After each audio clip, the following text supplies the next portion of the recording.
Okay, good morning, everybody. Welcome to the March meeting of the Children and Family Scrutiny Board, which, as everybody knows, is the best scrutiny board in the city, if not the country. My name is Councillor Alan Lamb. I'm the chair of the board. I represent the Wetherby ward. The meeting is being webcast on the council's website this morning, so that any interested members of the public that are unable to observe in person can still observe the meeting remotely. So, as is our usual custom, we'll go around and ask the board members to introduce themselves first. Our guests and participants will ask them to introduce themselves when it comes to their relevant items. So I'm going to start to the right today. Morning, everybody. I'm Angela Brogden. I'm the Principal Scrutiny Advisor. Good morning, everybody. I'm Councillor Linda Richards, representing Wetherby ward. Good morning, Ryan Stevenson, representing the Harewood ward. Good morning, I'm Kathleen Ward. I'm Parent Governor Representative for Secondary Schools. Good morning, I'm Councillor Anne Forsyth, Farnham Wortley ward. Good morning, I'm Laura Whitaker, representing Young Lives Leeds and the voluntary sector.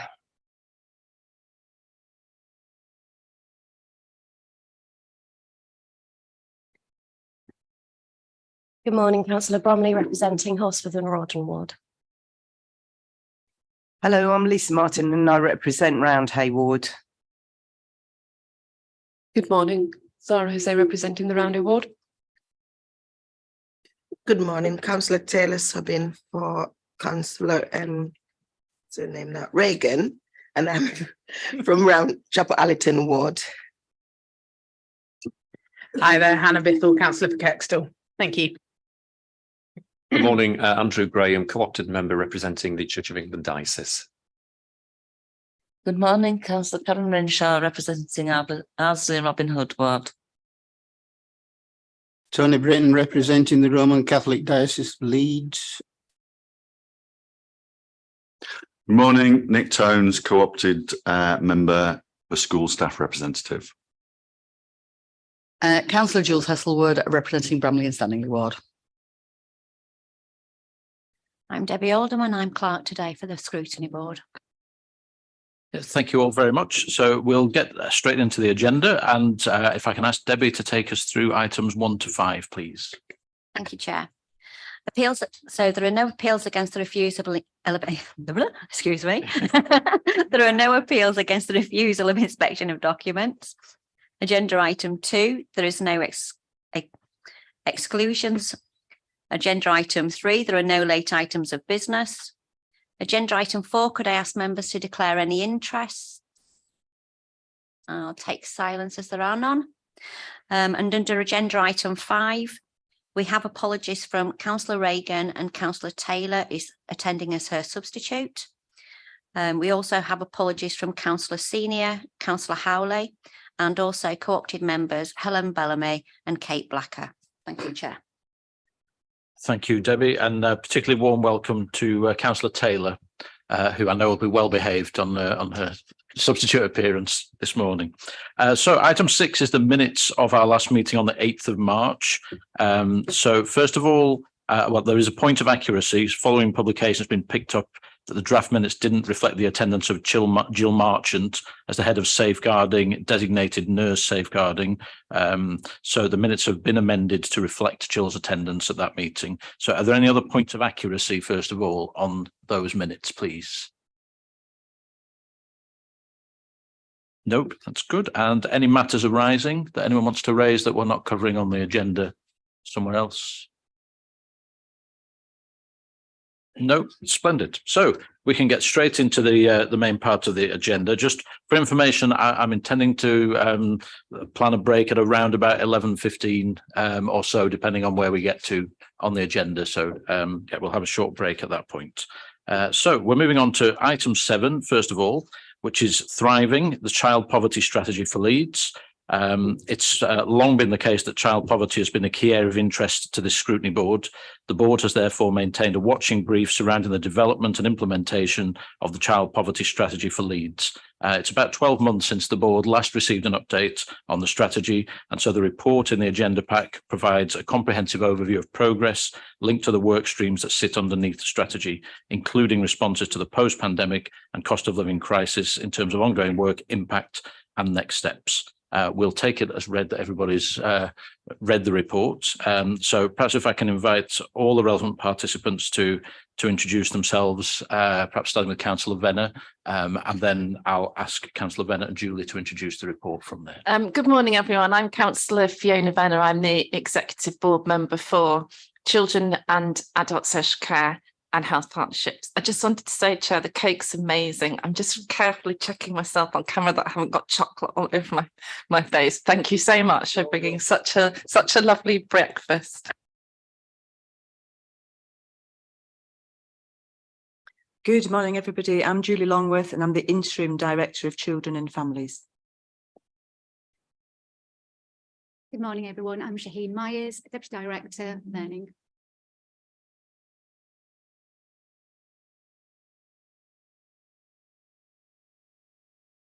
Good morning, everyone. I'm Farah Khan. I'm Chief Officer for Family Help. Good morning. I'm Julie Devenold. I'm Head of Service for Workforce Development and Change. Good morning, everyone. I'm Ruth Terry, Chief Officer for Children's Social Work. Good morning, everybody. I'm Val Wade and I'm Chief Officer for Learning Inclusion. Morning, everybody. I'm Dave Clark. I'm the Chief Officer for Learning Improvement. Good morning, I'm Councillor Jonathan Pryor. I'm Deputy Leader of the Council and Executive Member for Economy, Culture and Education. Okay, thank you all very much for joining us. So if I can hand over to Councillor Venner initially to make some introductory remarks, and then I guess you'll be handing over to Julie to take us through the report. Thank you, Chair. So this is a regular report to both Scrutiny and Executive Board. Currently, the statistics we have are that 24% of children in Leeds are living in poverty, but we've actually got new poverty statistics coming out. Is it this week? This week. So by the time this report goes to Exec Board, we will have the new figures. And as you would expect, we are anticipating that child poverty will have gone up significantly because of the impact of COVID and of the cost of living crisis, but also because of national policy. And this is an area, you will have heard me say this before, but this is an area where national policy is really, really important. And there's so many stark examples where you can see the impact of that. So child poverty actually went down between 2020 and 2021, but that was entirely attributed to the £20 uplift on universal credit. And the Roundtree Foundation estimated that the removal of that, the subsequent removal, will have plunged around 200,000 families into poverty. So that's a really, really good example of why national policy on this area is so important and can have a really profound impact. And it's a really urgent issue in Leeds because our birth rate is growing the fastest in the areas of highest deprivation. And as again, you will have heard me say before, we don't control the levers to lift people out of poverty because that does rest with central government, and that's why national policy is important. But we have a moral imperative to ameliorate the impact of poverty. And this report outlines the work streams that we've taken as priorities with outputs and outcomes. But I would stress, again, the moral imperative of doing this work. So with a project like Healthy Holidays, for example, there's a lot of evidence out there that hungry children can't learn, and that there's really well evidenced schemes around feeding children, whether that's breakfast clubs or in the holidays. But even if that wasn't the case, we would still want to do this work because it's not right that children are hungry. So while it's important we do demonstrate outcomes because we need to be putting our time and our resources where we can have the most impact, there is also a duty to undertake this work. So the report runs through the different projects, the Healthy Holidays scheme that I've already mentioned, school uniform exchange. So specific reference to some of the work with the Gypsy and Traveller community. I chair the Gypsy and Traveller Working Group on behalf of the whole Cabinet because the needs of the community come into all our portfolios. The Gypsy and Traveller community is particularly financially challenged, but also has really poor outcomes, whether that's health, education, and frankly, Victorian levels of life expectancy. So it's really important that we're doing some specific outreach into the Gypsy and Traveller community, including through children's services. There's also there's also a reference to the work within housing to maximise the income of council tenants, and you can see the big impact that's had in terms of the amount of money that's been brought to people who weren't necessarily claiming everything they were entitled to. There's also improved work between children's services and housing, and that's not only had a positive impact with regard to child poverty, but it's led to better working generally. So having housing staff on the corporate parenting board, on the foster care liaison group, has meant that generally we're working better cross council in terms of the needs of children and families. And we added green space as an additional priority coming out of lockdown, because we identified that there was a really profound inequality in children's experience, depending on whether they had access to a garden, whether they had access to a green space. So that's a work stream that's been added later, and references a particularly lovely creative project in Lincoln Green to create a beautiful green space in an urban setting. I'll leave my comments there, Chair, and hand over to Julie. Thank you.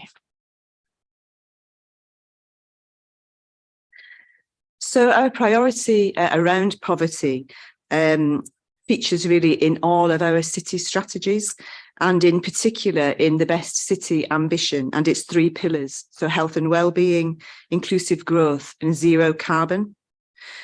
Children, lone parents, individuals with disabilities, individuals from Black, Asian, minority, ethnic backgrounds are more likely to experience poverty, to remain in poverty for longer, and to experience deeper poverty than others.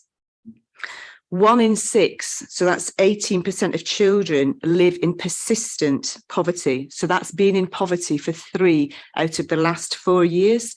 So for younger children, you know, that's really can be for the best part of their formative early years.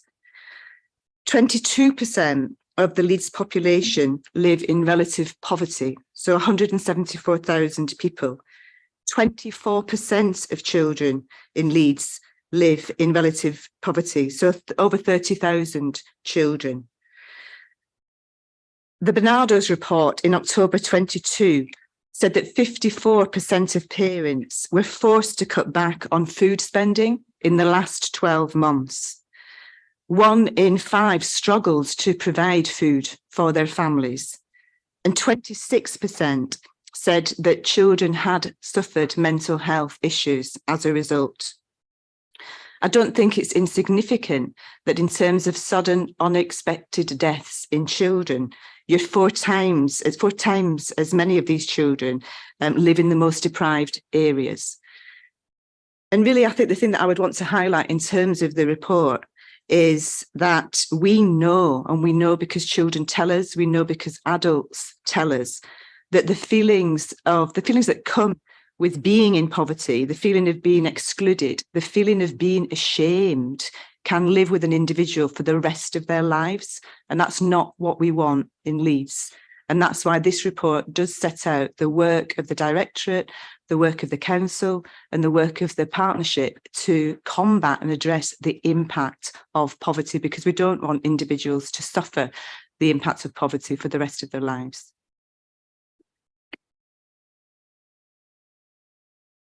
Okay, thank you for those introductions. So we can go into questions and comments at this point. So who would like to go first? Councillor Biffle. Oh, I can't find the page. There we go. Thank you. I will hopefully take 2 bites of the cherry if that's okay. But I'll start with a few questions on the different sections. We talk about being ashamed.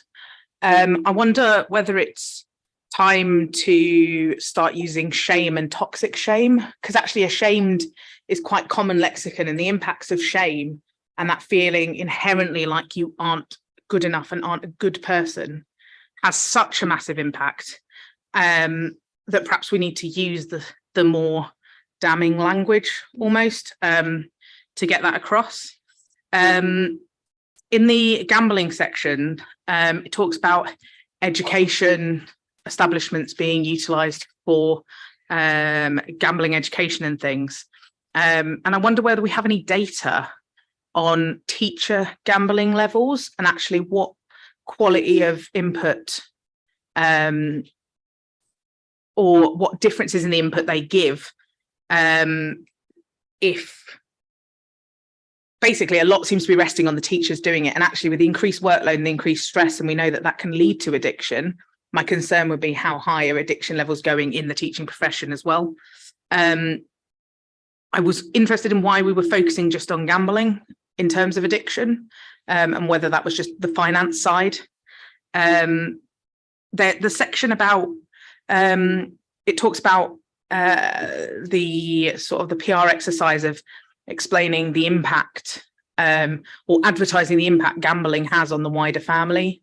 And I just wonder whether we've got any evidence that shaming addicts into changing behaviour actually works, because that's kind of what that feels like a little bit to me.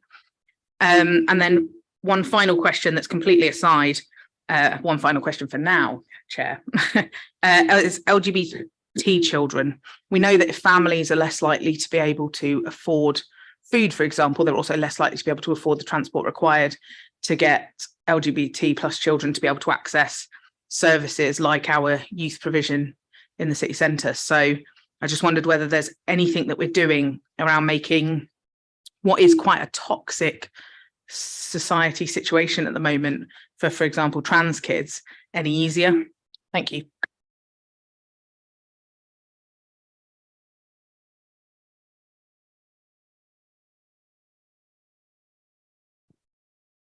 Thank you, Councillor Bissell. I think the language, I think your reference to children feeling ashamed or, you know, being shamed, I think is well made. And again, I think just sort of having spoken to children, families, we have a number of Let's Talk sessions where we meet with children, we meet with families, those that have had lived experience of our services. And you're absolutely right. I think sometimes the language, I don't have the language, to be honest, to do justice to actually the strength of feeling and the impact that that can have on children's lives and outcomes. And just in terms of people being able to fulfil their potential, which is what we would want in Leeds. So I agree with the points that you've made. In terms of information that we have in terms of teachers, I don't have that information, and I don't know that we would have that information as a directorate. Certainly, you know, we meet regularly with school leaders across the city, and that's something that we can talk to them about. I think you know, there's clearly a lot of pressure on teachers, as you have said. The tragic death of Ruth Perry, you know, recently, I think has heightened I suppose the need to have that focus on well-being in terms of our school leaders, but in terms of the whole of the workforce actually working to support children and families. So I don't have that data, but I think that is something that we can ensure that we cover in our conversations. In terms of the focus on gambling, I think, yes, I think that has been heightened by the cost of living crisis. And again, I think people's desperation in terms of you know, trying to achieve additional income are really, really struggling. I think it was also as a result, and colleagues may want to come in, but I think it was also as a result of some of the feedback that we had from children and young people through the My Health, My School survey and others, where we were actually really shocked at the numbers of children who did report that they had gambled, both in terms of numbers, but also in terms of age. So I think it was a direct response, I suppose, to our voice and influence work and what we were hearing back from children and sort of helping us indicate where we needed to prioritise. I think in terms of the point that you've made, the question you've asked around LGBT plus children, and again, I suppose how we ensure that not only that they're able to access services and able to access the services that they need.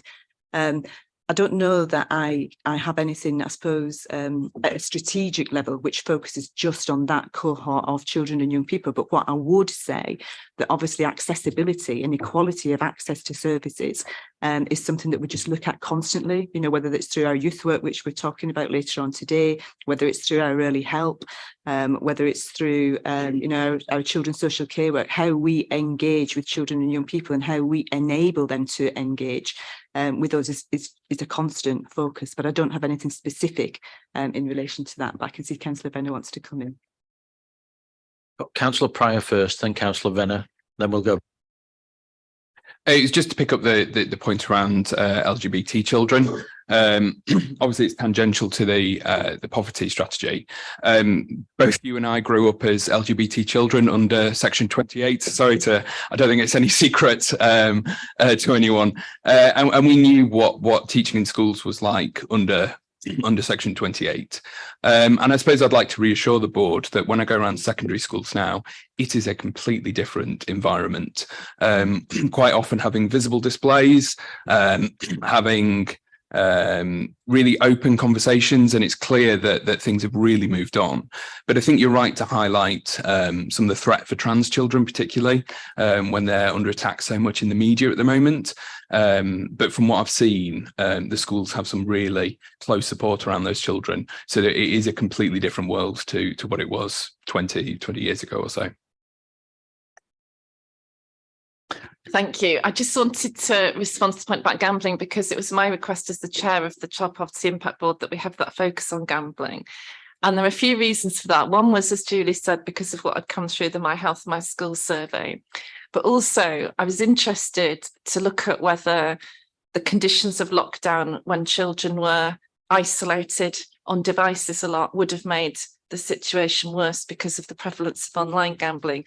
I know that's really true for other addictions as well, like the isolation of lockdown also provides perfect conditions for eating disorders. So I know it's not only gambling, but I think one of the other things I wanted to highlight was I don't think gambling in children is that well known. So I also wanted to put a bit of a spotlight on it, because my understanding is that the rates of problematic gambling in children are not that different to the rates of problematic gambling in adults, in that more adults and children gamble, but as a percentage of people who do gamble, it being problematic, I don't think that's that different in children and adults, but also not as well known about. So it was about wanting to focus on that, and particularly looking at whether there was an increase after the last few years. Thank you. Okay, thank you. Do you want to come back, Councillor? Yeah, just quickly. Thank you. That was really helpful around why we chose gambling. I guess there was a good reason. I just wasn't sure what it was.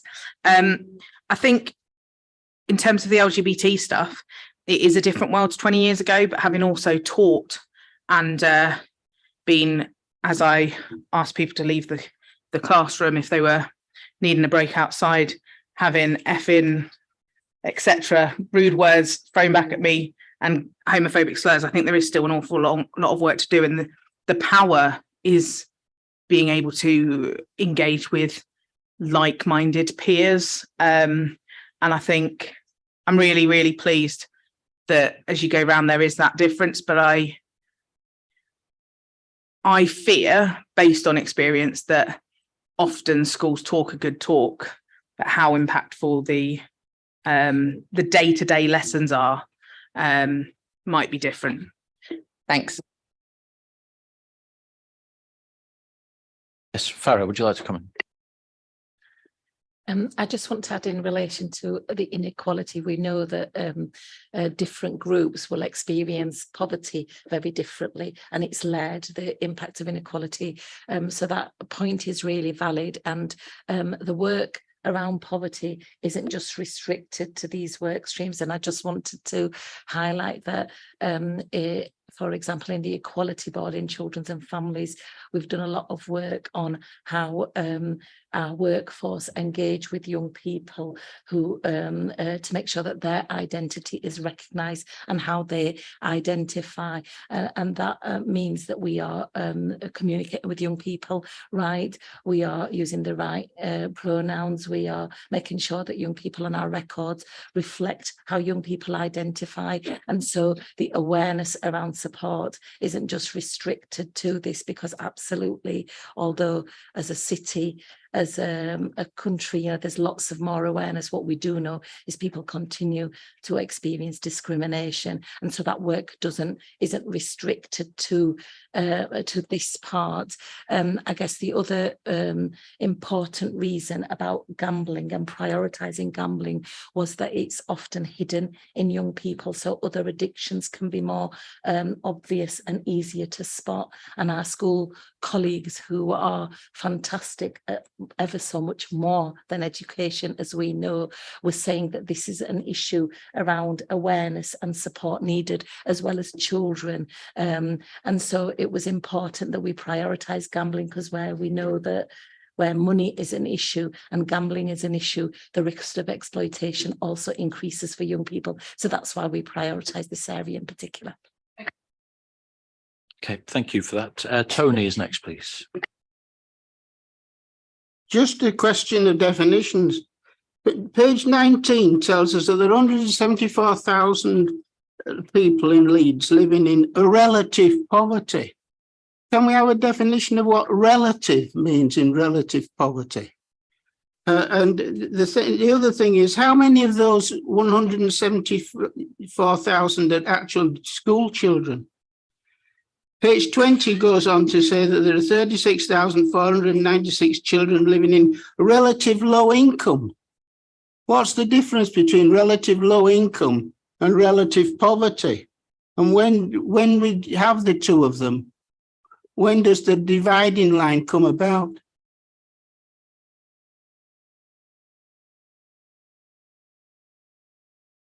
If you just give me a second just to check my facts before I answer that. There's two definitions of poverty. Yeah. One's relative poverty, one's absolute poverty. That's why that terminology is used. And Julie's just looking at the precise definitions. So absolute poverty is when people do not have enough money or resources to meet their basic human needs, such as lacking food and shelter. And relative poverty is when people do not have enough resources to live the normal standard of society.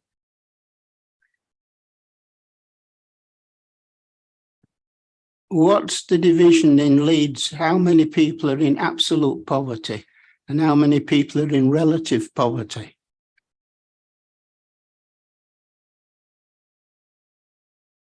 Is that for children or for families?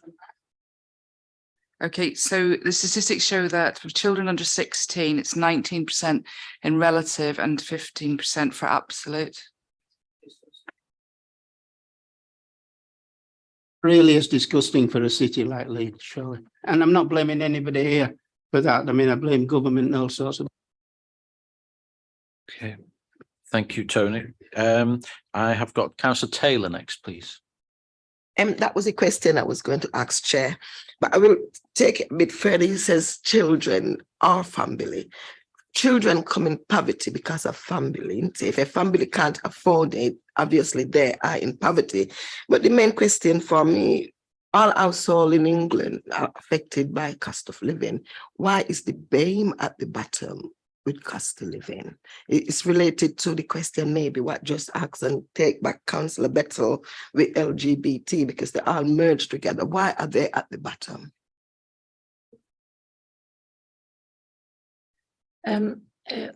Like I said earlier, when people do face inequality, which we know that people from the global ethnic majority, previously referred to as BAME, the people who are not white will experience increased discrimination, and all those discrimination, the layers of discrimination, which we sometimes refer to as intersectionality, will affect people's access to services, will affect health, will affect deprivation. So unfortunately, that's the picture in Leeds as well as nationally, where people from marginalised groups, it increases vulnerability and they will experience poverty at an increased level than the general population. Says so nothing haven't changed really, is it? Because what we thought young people in school is what they take on further life. So if they're, should I say, degraded in school to let them feel like there isn't way to go, they'll still take that, the BAME. So this is why probably the BAME parent have that slow self-esteem to educate their younger children, and the younger children will grow up not have that full self-esteem to do this. So maybe there's something need to look at school in the BAME department, really, to put everything on the same ladder, because we are all equal.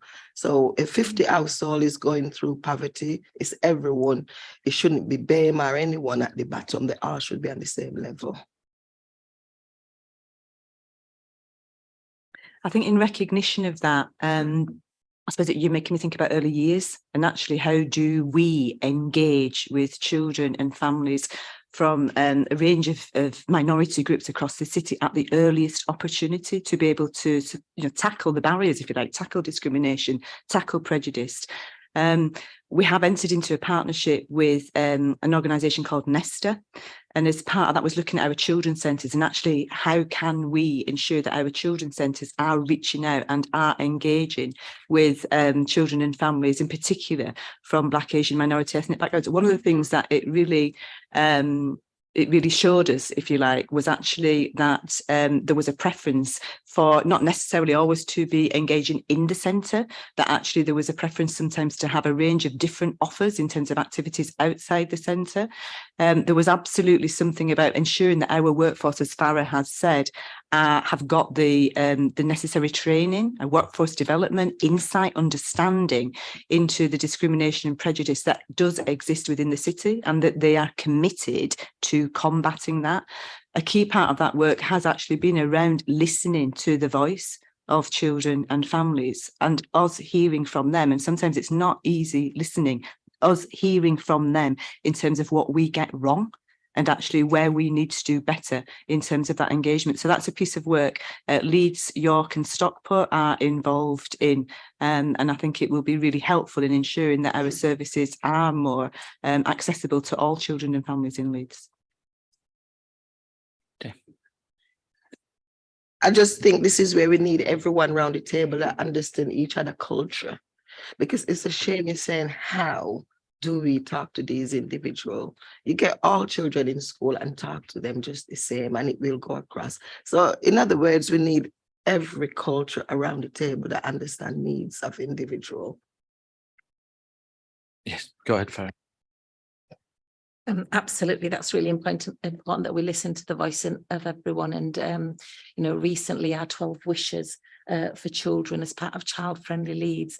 Children want us to be a city where differences are celebrated in Leeds, so children and young people feel accepted for who they are and they do not experience bullying or discrimination. And that's a core part of our child-friendly Leeds plan and strategy. And those are the wishes. So the views of children are captured in those wishes, and tackling discrimination is central to that. Thank you. Julie? So I just think just one thing to add as well is we know within the directorate that actually our workforce does not reflect the children, the families, the communities that we seek to support. So a key priority for us through a range of activity, and Farah's talked about our Equality and Diversity Board, is ensuring that we diversify the workforce, but equally where we do, our colleagues who are from Black, Asian, minority ethnic backgrounds, that they are enabled to progress and to fulfil their absolute potential. So we're looking again at, senior levels within the organisation, that we really have, a commitment to ensuring that there is that diversity at every layer of the organisation. So there's an awful lot of work so that when children and families look to us as an organisation, look to senior leaders, that they see that diversity. LGBT as well. Absolutely. I'd just like to build on that and talk about our anti-racist offer in the city. So we are the first local authority to work with the local university and offer an anti-racist network to all schools in Leeds for free. And that has been is underway. Attending quite a number of workshops, CPD events and webinars to raise awareness, but also to think about how we can, at school individual level, plan for the anti-discrimination work that needs to go on in schools to educate all, and that's from governors to parents, community, pupils, etc. So it's a real aim of ours to go wider and beyond just the directorate, but working directly with families and schools as our largest sort of capacity. Thank you for that. I've still got quite a list of contributors, which is fine. I'm just conscious we've got two other big items as well. So if I can just encourage everyone to be to the point in comments and questions and equally in responses, I'd be very grateful. So I've got Councillor Forsyth next, please. Right, thank you, Chair. I also find these figures are just shocking, and we're reading another report about this. And using the words moral imperative is absolutely right. But it's got so many good initiatives in it, and our city can do the leading by example. One of the initiatives you talk about is the Baby Buddy app. So my first question is, well, no, I've got two questions here. Is firstly, what's the percentage? It says 47% of expectant and new parents are using the app.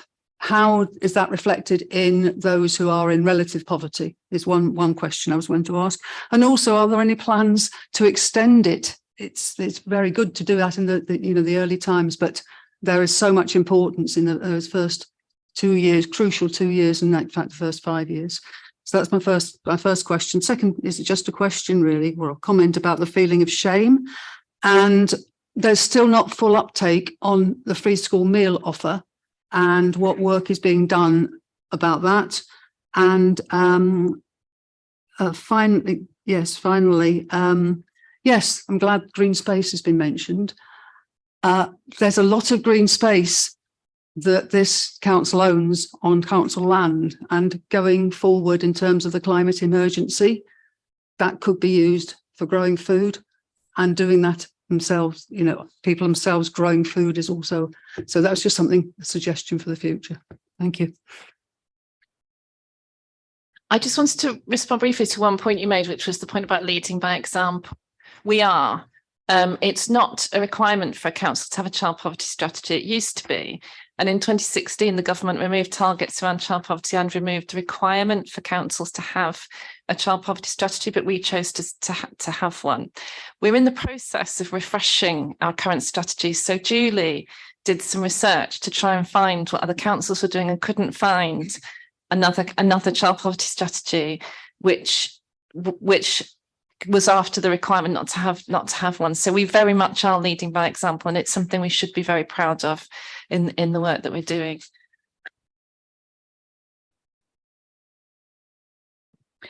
I suppose just coming back in response to your question about the data, we don't have that data, and that's not something that we collect at the moment. But again, it's something that we can absolutely look to see whether we can improve that. As you've said, 47% of new parents are using the app. And in terms of other local authorities, we've got the highest percentage of fathers who are using the app. And so in a sense, I suppose it's developing and building on that. And I think your question is a really key question. And that's certainly something that we can take away and think about.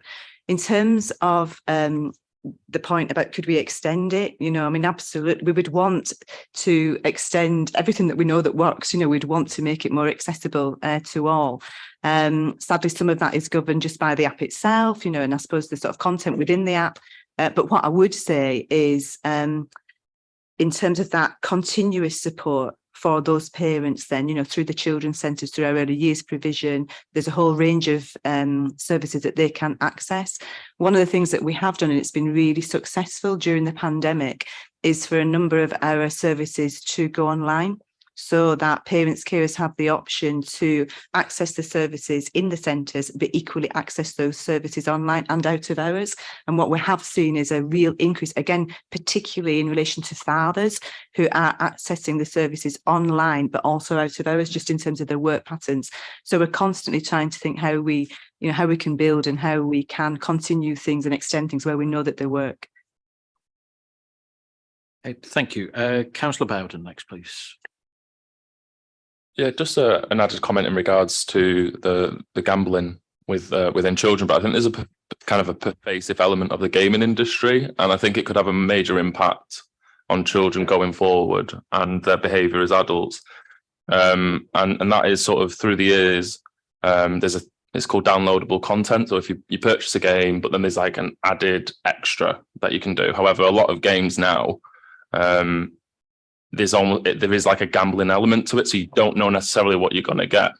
And so, I went speaking to friends who've got younger children and they play on online games, like inundated asking mum, can I get this? But it's getting to the point where it's the element of not knowing what you're going to get. And so they are paying, say, £3, £4 at a time for that, I guess, that hit almost, and that adrenaline of like, oh, I'm going to be able to get this, and then they don't get it. And then 2 hours later they're asking for more money. But I don't know. I presume this report isn't specifically talking about that element of gambling, because I know that there's not necessarily a financial reward afterwards. But working in primary education for a number of years, I have definitely seen this trend get much worse. And I have always thought about the impact that this could have as adults, and then that behaviour of going into financial gambling. So maybe that could be a thing that we probably should be honest. I think we should be maybe looking into that sort of element of sort of gambling. There might not be a financial reward afterwards, but the impact on parents and on families is still really high, especially with games now, because I think, like, you know, credit cards and cards are attached to online accounts. So sometimes even the children aren't even asking for the money; they're just doing it. Thank you. Yep, go ahead, Julie. Just to say that what you've just described, you know, I hear a lot, you know, whether it's from our support workers working in early help, whether it's from our youth workers. So we're really conscious of that as an issue and an emerging issue. And I think the point that you make there, just in terms of the impact of a child or young person almost having that instant gratification or that sense of a high, you know, especially at a time when, you know, they're facing so many challenges in life, that actually to have that space, and often it is that private space away from parents, where they are experiencing that positive emotion, is a real danger. So I know that that is an absolute feature of the conversations that take place, whether it's in group work settings, in youth services, or one-to-one. Having said that, I think, again, your point is really well made, and I think that is something that we could look at in more detail and perhaps report back in future. I think I'd just like to add on Julie's point there. We know that Rachel D'Souza, the Children's Commissioner, is campaigning for regulation in the system across the board, and that's from social media platforms to gambling. And that is the availability and unsuitable content that our children are exposed to. And how are we supporting and regulating a system that doesn't have its own regulation system? So there's certainly something about our conversations with the Department for Education and so on and so forth, and in conjunction with Rachel's aims to really bring some accountable measures to whatever our children are being exposed to, and how can we support and negate some of those real risks. Thank you. Councillor Stevenson, please. Thank you, Chair.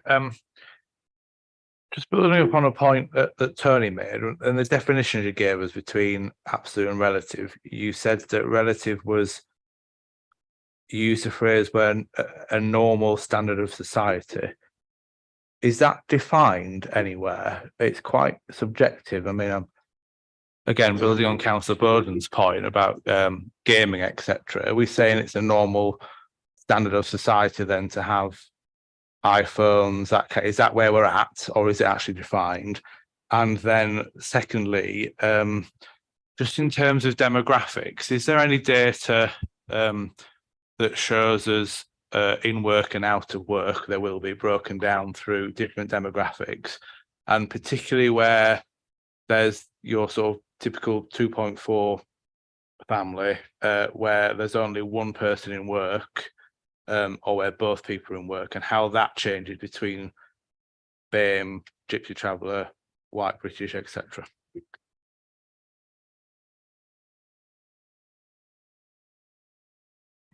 So to answer your first point, the relative income is defined as a percentage of the national median disposable income, which is between 40 and 60%. So it's about the national disposable income, and that's what relative income is linked to. Does that answer your question? I get the point about income, but you earlier on, when you were explaining what relative poverty was, you used the phrase expectation of a normal standard of society. So are we saying that the expectation of a normal standard of society is therefore that your income will be within this median point? Or is it that we're expecting that how you live your life and choose to live your life, that's the standard that we're applying?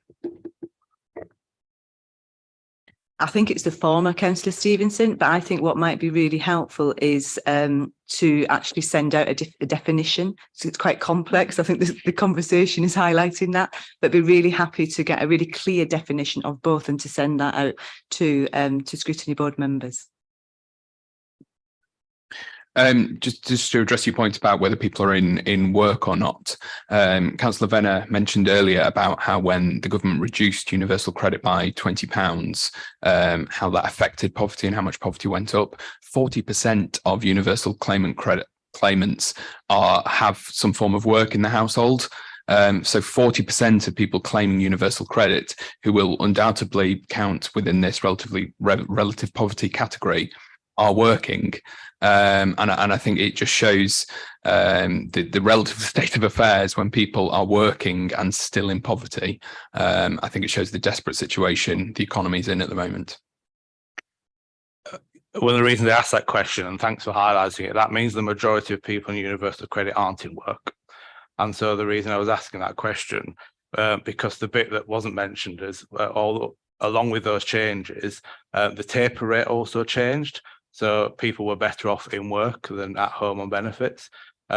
So I'd be interested to know through the different demographic groups, as we've highlighted how poverty changes through those demographic groups, where the correlation sits with whether, for example, is it the case that there is a pattern that in some groups only one member of the household is at work and the other isn't, and then the deeper dive after that is the obvious part of childcare, etc. But the actual incentivization to get back into work, and whether, I haven't read the report, that didn't really come out in that specific niche area.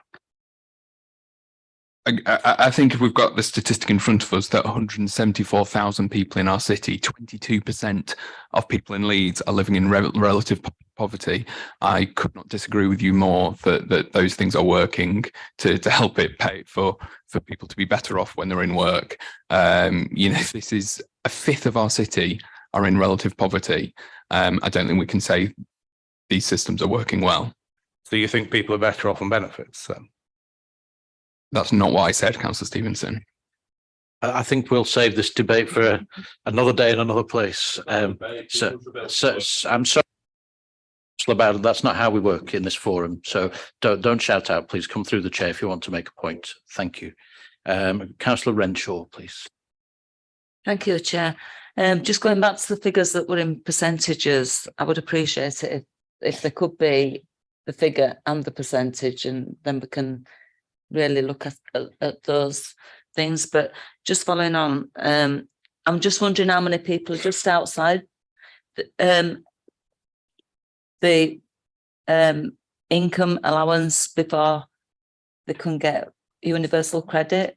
So there are some people who are on the cusp who probably don't quite qualify for universal credit, but are not very well off and are living in poverty and having to struggle outside that universal credit benefit allowance. So I'm just wondering if you've got any figures for those that are like on the cusp of that. And if you could, and then going back to bullying that was mentioned earlier on, and the long-term impacts, I wonder if you've got any figures that go along with that, because quite often it's a long-term impact that bullying can have. So if a child is bullied in primary, it cannot affect them always until they get into the later life, and then they get referred to CAMHS that has got a long waiting list. How long is that waiting list at the moment to address all the mental health issues, plus trying to capture that child as young an age as possible to address the issues that are creating those mental health issues? And then the racist workshop, how many of the academy trusts have taken up the offer of the racist workshops? Because I do know that quite a number of the academy trusts do their own workshops and don't always take up the offer that the city puts on for them. So I just wondered if you've got any figures that could help us along with that as well. So thank you. Yeah, I just want to firstly reference the data issue. I think that, you know, we're having the new data in a couple of weeks, hopefully by the end of this week, and that will be quite telling. And going back to the free school meal point as well, and the awareness we've done about whether that's made a difference, and the comments from the board here about the breakdown of data is really helpful, and we'll make sure that we break down some of those areas. I guess what I'd like to just say is that when we're thinking of relative poverty and absolute poverty, however we define poverty, we know that children themselves are now telling us that they recognise poverty, and that's something that as a city, as all of us, you know, is quite saddening that children themselves recognise poverty, and we're seeing that in their wishes. So this, I suppose our strategy is to pull the resources we've got across directorate work in our partnerships to actually be able to support children. But there's the gaps in the data are because the data is a year old nearly. And so I think when we have the new data, that will give us more indication of where we're at. Yeah. Can I just come back on that? Because it's like looking at the graph for the universal credit. And I know for a fact that there are parents in my ward who will deny going and claiming universal credit because of the pride. And I've even spoken to some of the schools about it. And although they are aware that there are parents there that probably qualify for universal credit, they won't do it because of they don't want to embarrass the child or their family. So I'm just wondering if the graph really reflects what is happening throughout the city.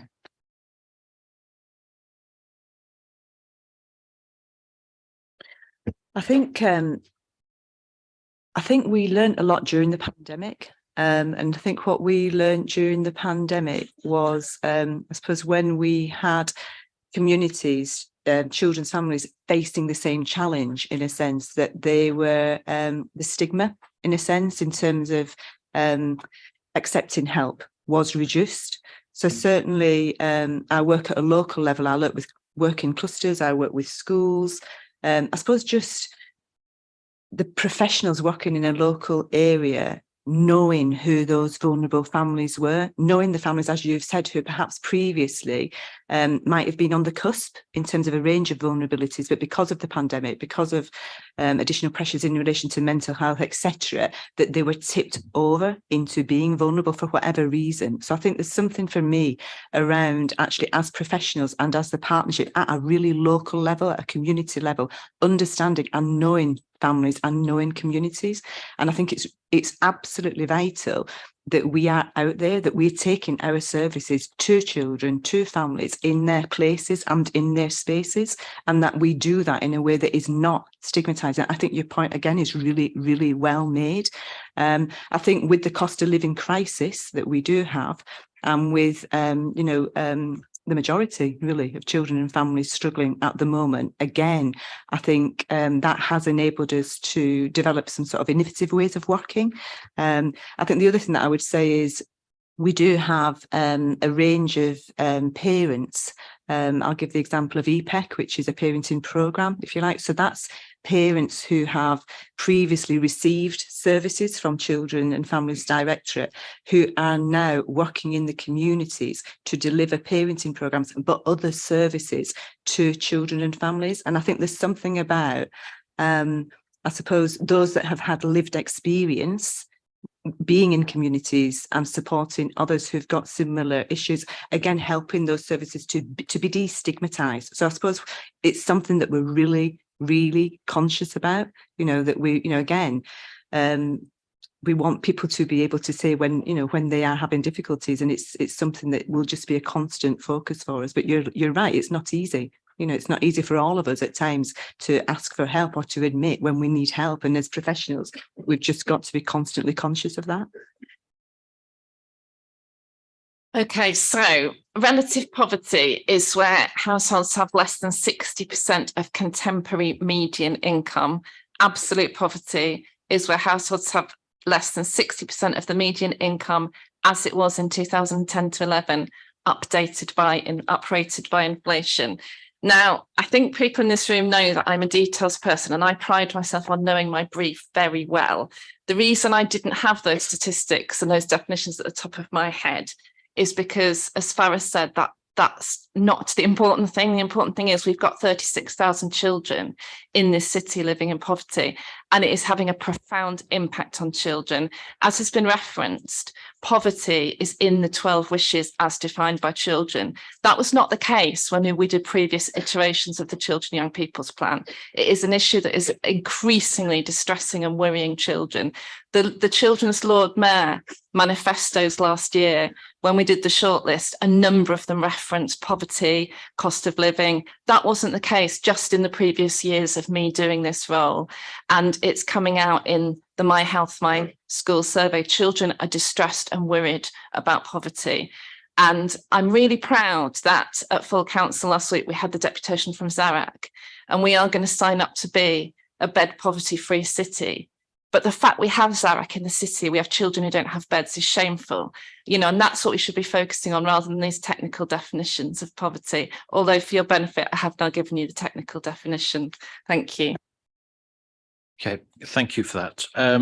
So I've still got Can quite I- a lot of speakers. Can I just add, Chair? No, you can't, Councillor Rachel. racist- I'm sorry, I haven't.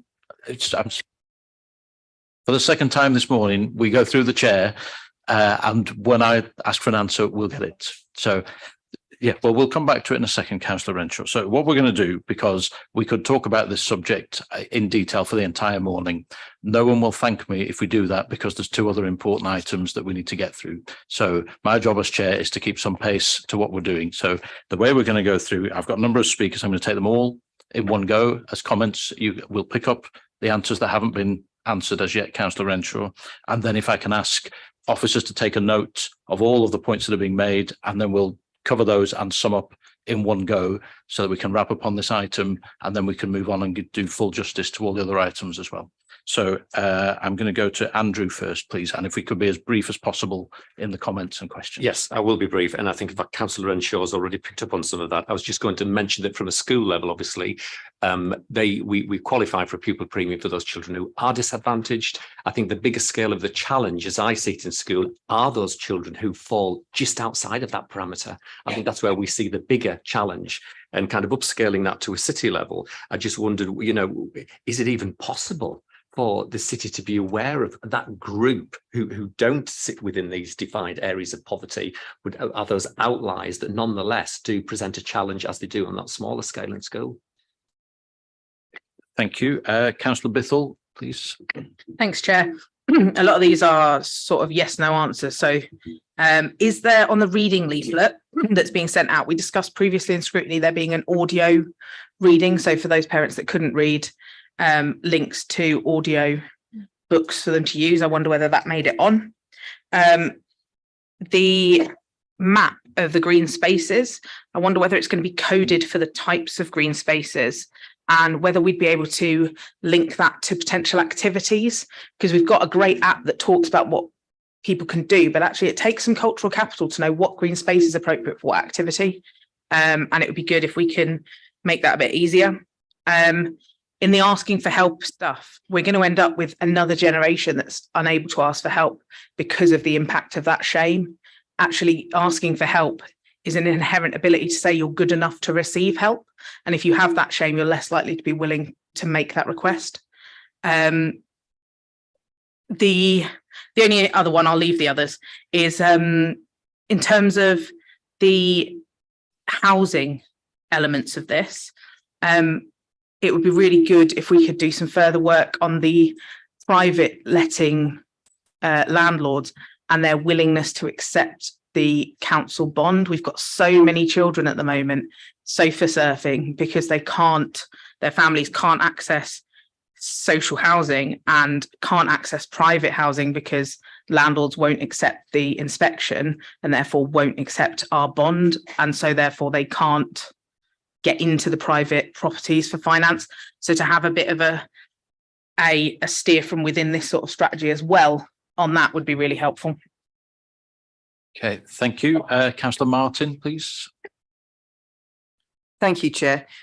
We've heard a lot about how we as a city are fairly unique in terms of support to not uplifting people out of poverty, because as you mentioned that we can't, but alleviating some of the worst effects. And I know that we're proud of the fact that we've still got 56 children's centres in Leeds, and many of those, or most of those, are based in the most deprived areas, and they provide important centres of support for some of our most deprived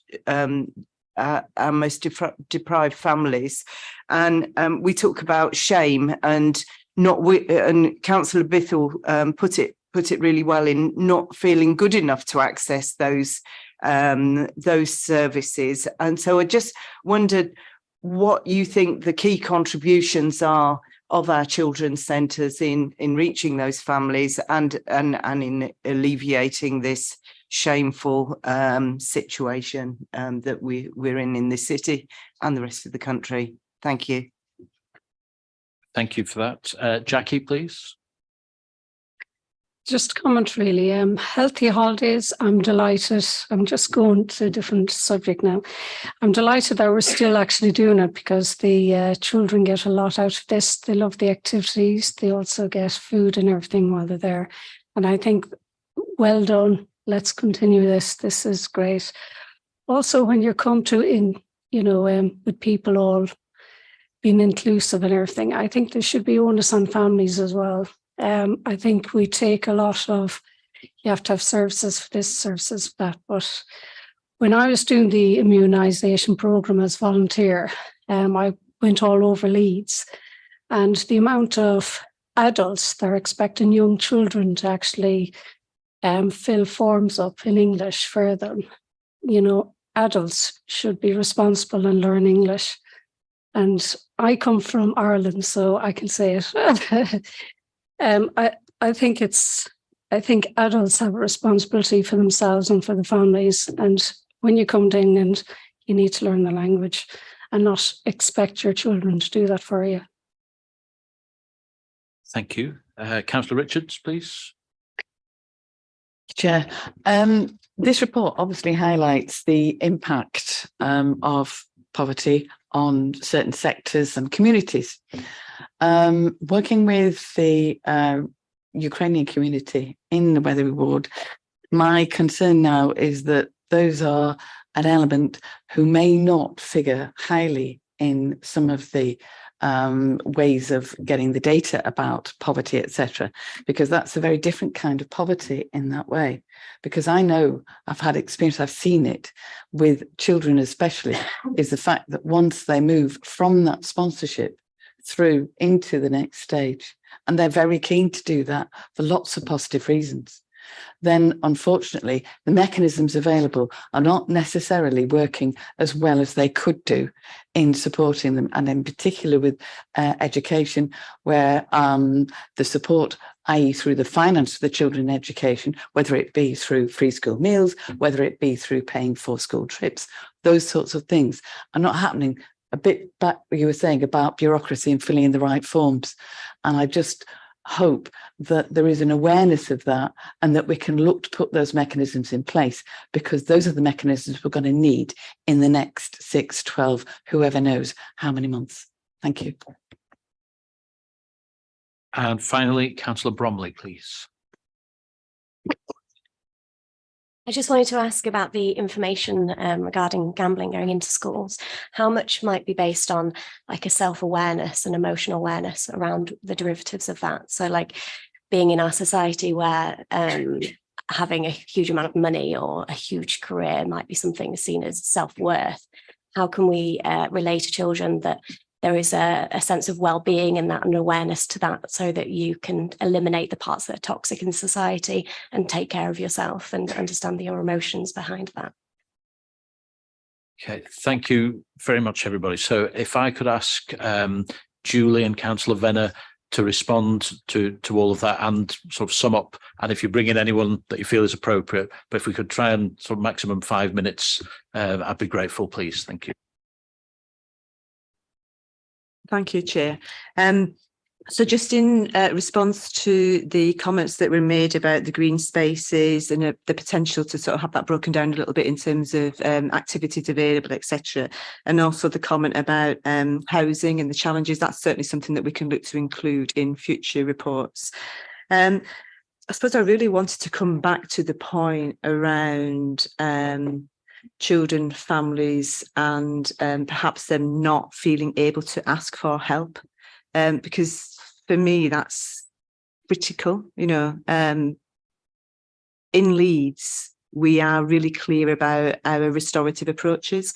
So across the directorate, you know, our practice framework is about restorative work, and essentially that is about a strength-based approach. So fundamentally, it is believing that parents, carers, children, young people do have the ability to overcome adversity, overcome the challenges that they're having, if they get the right source of support, you know, high quality, effective, timely support.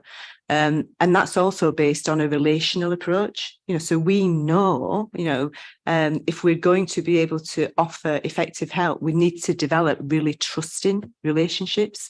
And in order to do that, we need to, you know, it's all the things that we've talked about this morning. We need to recognise individual culture, identity. We need to acknowledge where there is discrimination, whether there is racism, where there is prejudice, where there is inequality. We need to be open about that. We need to have, I suppose, the knowledge, the experience, the skill, the confidence, the professional maturity to engage in those conversations, to lean in to difficult conversations with children and families. And in my experience, I know when somebody is interested in me. I know when somebody is genuinely wanting to support me, is genuinely for me. And our children and our families and our parents and carers across the city are no different. So for me, that comes down to professional integrity. It comes down to a genuine desire and us making that explicit in our words, in our actions, in our behaviours to families. And that's where we are able to develop those relationships of trust. And that's when we can provide effective support to families. And for me, it's one of the reasons that I am in Leeds, that I've stayed in Leeds, is that absolutely commitment to restorative practice and a relational approach. And it's central to everything that we do, but it's absolutely central to our early help strategy and our early intervention and prevention. In relation to the gambling point, absolutely, you know, and again, a key role for us within the Children and Families Directorate, but the broader partnership is to support children and young people to develop an insight, you know, an insight into the world around them, an insight into risks, you know, an insight into themselves. And again, that's key, you know, that drives every single conversation that we're having, whether that's in group work, whether that's in one-to-one work, whether that's in our work in schools. I mean, essentially, that's our raison d'etre, is to enable children and young people to fulfil their potential. You know, and all of those conversations about the things that can get in the way of that are absolutely key, and we're totally committed to that. That's what gets us up in the morning. Thank you, Chair. Councillor Martin referenced children's centres, and the origin of our children's centres was in Sure Start, which was explicitly about providing high quality early years support in areas of highest deprivation. So that was a very relevant comment to reference our commitment to our children's centres. The concluding comments I wish to make, Chair, is that Julie earlier referenced child deaths, and there was some research published in 2021, which was an NHS England commissioned report, which attributed 700 deaths each year directly to poverty, and said those deaths could be eliminated if we reduced rates of social deprivation. And that's because they're looking at deaths that are attributed to modifiable factors like co-sleeping, which is more likely to happen if you're in overcrowded conditions. And that was 2 years ago. So given we're expecting rates of child poverty to rise with the latest statistics, you could tragically assume that rates of child deaths will increase directly linked to poverty. And poverty is traumatic for children, and that's referenced in the Leeds Trauma Strategy, which was discussed in the Health and Wellbeing Board and at full council last week.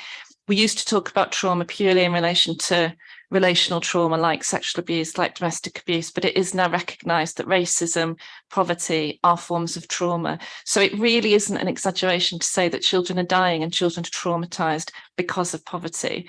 And that's why this work's really important, and it's why it's important that we keep coming back to this meeting to be scrutinised on this work. So thank you, Chair, and thank you for all for your input today. I just wanted to pick up on a couple of points mentioned earlier. One was language. And as a child-friendly Leeds and an inclusive city, we welcome all families. And part of the identity is language. And we wouldn't want anyone to lose a language or have to be forced to learn a language in order to fit in. That would go against who we are and what we believe in. So I just wanted to reference that point. In terms of the anti-racist offer, so we just need to be clear, it's anti-racist. That offer is an offer. We wish we could make it mandatory, but it's not mandatory. It's an offer to the city. And you're absolutely right. There is an engagement from the sector. How many of those schools are engaged? We can obviously get to that detail. That's not a problem at all, but there is a positive take up. However, we do know that most academies and other schools do have their own training and commitment towards that. What we try to do within that is so that we tried to promote and offer something for free, so that schools and academies were not paying thousands of pounds for something that hasn't necessarily been quality assured. And whilst we've got a local university offering national anti-racist training, both internationally and nationally, it is on our doorstep, and why would we not sort of take that offer up? So it has been positive and well received. It is the first time we've offered that in 2022, and we will continue to do that every single year. So it's a civic responsibility that we do take quite seriously. Really quickly, last word on this. Yeah, just really quickly, and I think just on the back of what Sheen was saying there, that some schools will apply to the anti-racist award as well, the recognition award, which will be great. Just I wanted to give a little bit of a shout out to schools, school leaders, and the work that they're doing around. You mentioned about the bullying, and I think schools doing an incredible job, a lot of hard work around supporting young people, because there is an impact of that. One of the areas that the local authority does get some overview of that is through the My Health, My School survey, which we're really lucky to have. Last year, I think 181 schools took part in that, and that represented over 22,000 kids. This year, we've already got all schools signed up, 279 signed up.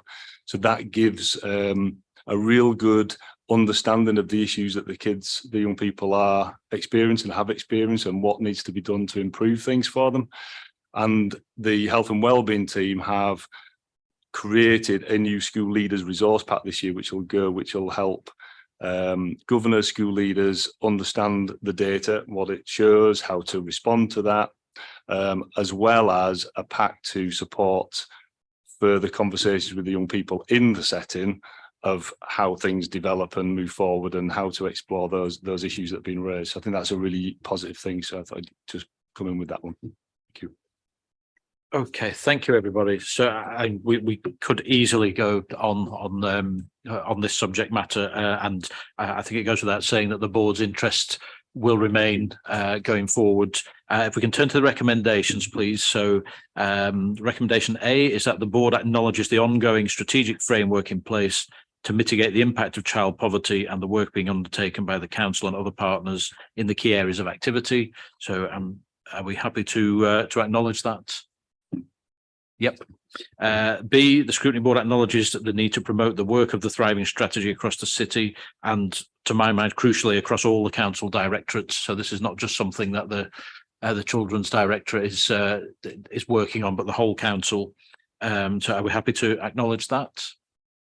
Yep, thank you. And then finally, to note the responsible officer is the Chief Officer, Family Help, Children and Families. So no pressure there, Farah.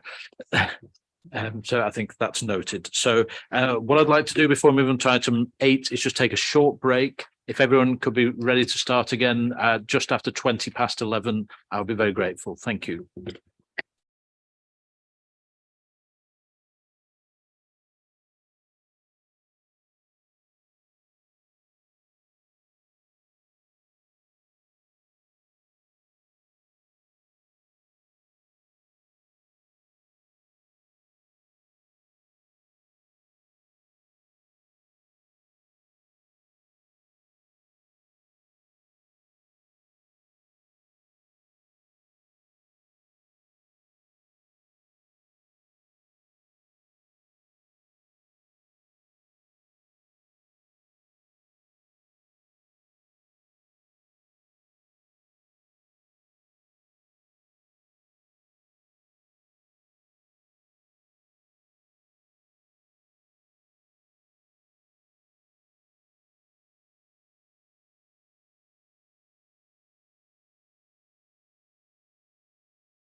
Could everyone start taking their seats again, please? Thank you.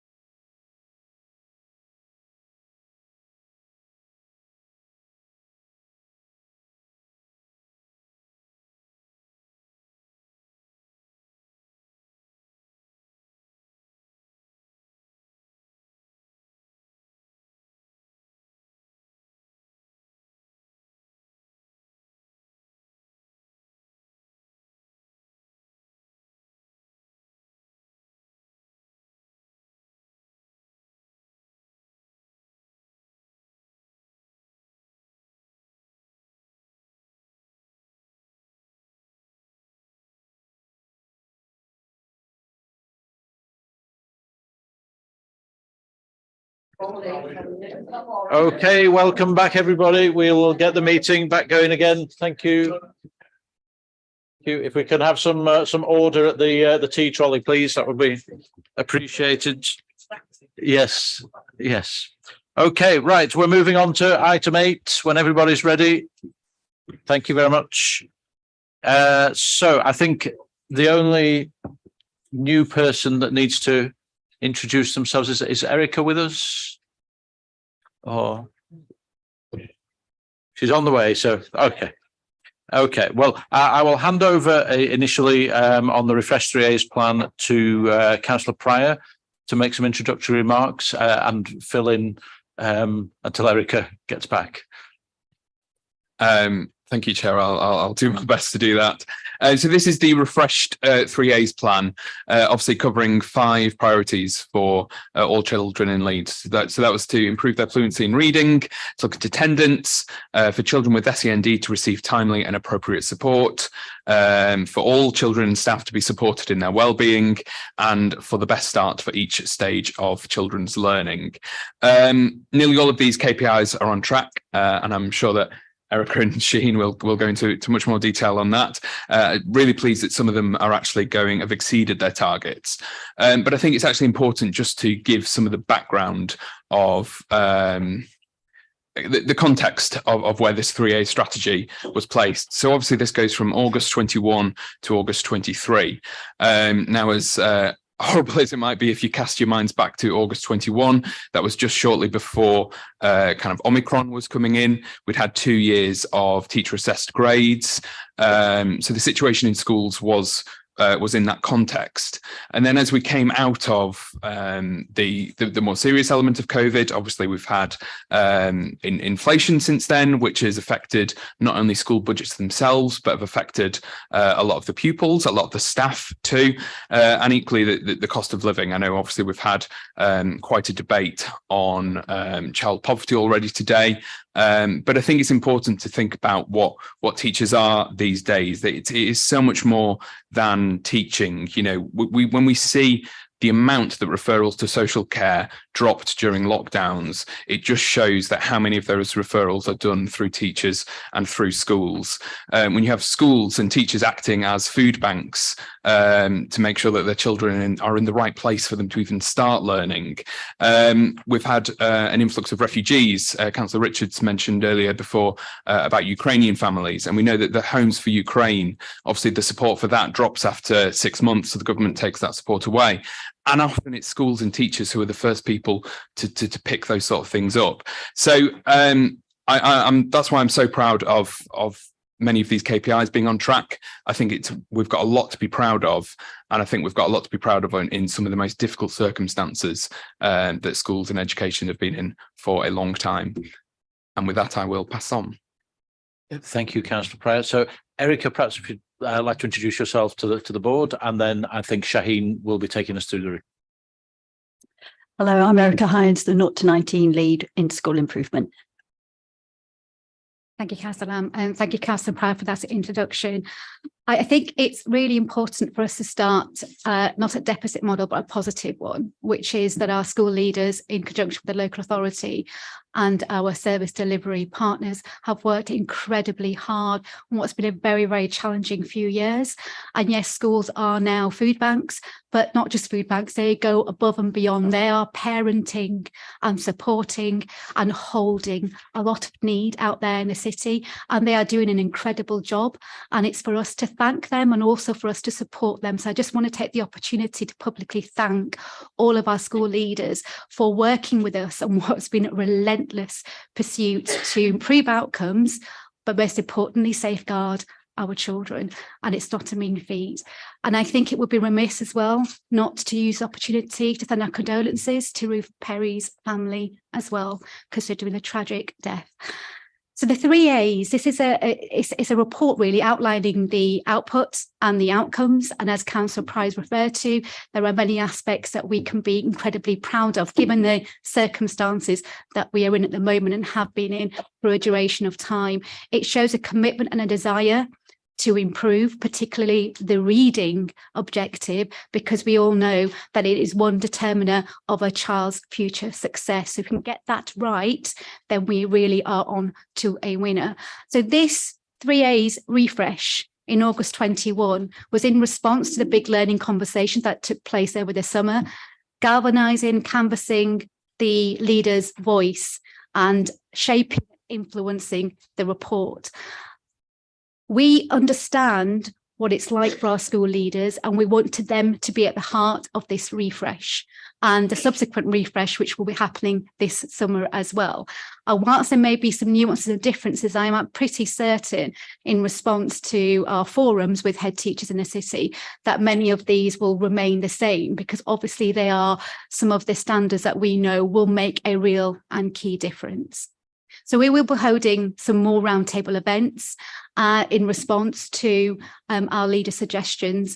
And the difference between this and historic iterations of the 3 A's has been that this one acknowledges that each school and academy has its own development plan, and that this should only complement that. It cannot force, it's not mandatory, but we are really heartened to know and understand that there has been full engagement with the offer that we have currently. And obviously, as Councillor Pryor has said, being proud that in terms of service delivery, it has in some aspects gone above and beyond. There are obviously improvements to be made, and we will be doing that in conjunction with our partners in the city.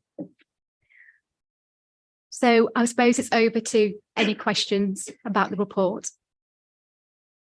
No problem. Thank you for that introduction. So we're into questions and comments. So who would like to go first? Councillor Heselwood. Thank you. I can't reiterate even more the comments about schools acting as food banks, uniform exchanges. Myself and Councillor Biffle set up a uniform exchange, and we know we've worked with local schools to do that, and so many other services that schools are now providing for families that we never did, going back 10 years. So schools are so much more busy in providing that, that wrap around that whole care for families now. One thing I am very interested in, as people know, I do work for an education trade union, that's no secret. I'm interested in the report on page 64, which reference education support, because that is an organisation I use for, to signpost people to as well. And it talked about, teacher, staff well-being in this report as well.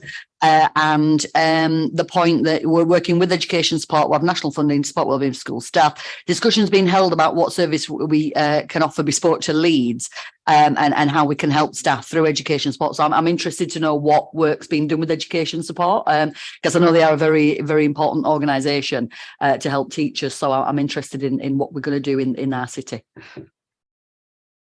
Yeah, thanks, Councillor Heselwood. So, like, our head teacher support service are working with the health and safety team in terms of those early discussions. So it's sort of quite early stage into we've set up a wellbeing group that involves a number of people that are working to support school leaders across the city. One of the things that head teachers probably the fed back to you as well is that the DfE headspace style program has been reduced, so it's not been rolled out in the same way that actually I think heads tradition over a number of years have found really useful in terms of getting together collaboratively with colleagues. That's been pulled back. There's more, the DfE's putting their funding into a more generic sort of universal offer. So the discussions that we're starting to have is between our services with Leeds, because I think our head teachers are telling us they'd like something like that to retain, to have that opportunity to network together, to collaborate, to share that wellbeing support. So it's really early days of how we tap into the offer from education support, the funding from DfE, and our services that currently operate. So hopefully I'll be able to give you, like I said, a lot of our development in terms of the head teacher support service, which is, I think what's great is actually that this, when we set this up, we could, from our conversations with schoolies, this was an issue that I'm glad we had in the 3 years plan to get things up and running, because the level of need in the city is significant at the moment. But we've got sort of systems up in place now to have those conversations. So we can keep you updated with where we get with those. Okay, thank you for that. Councillor Bithell, please. Thank you again. I'm going to dart all over the paper.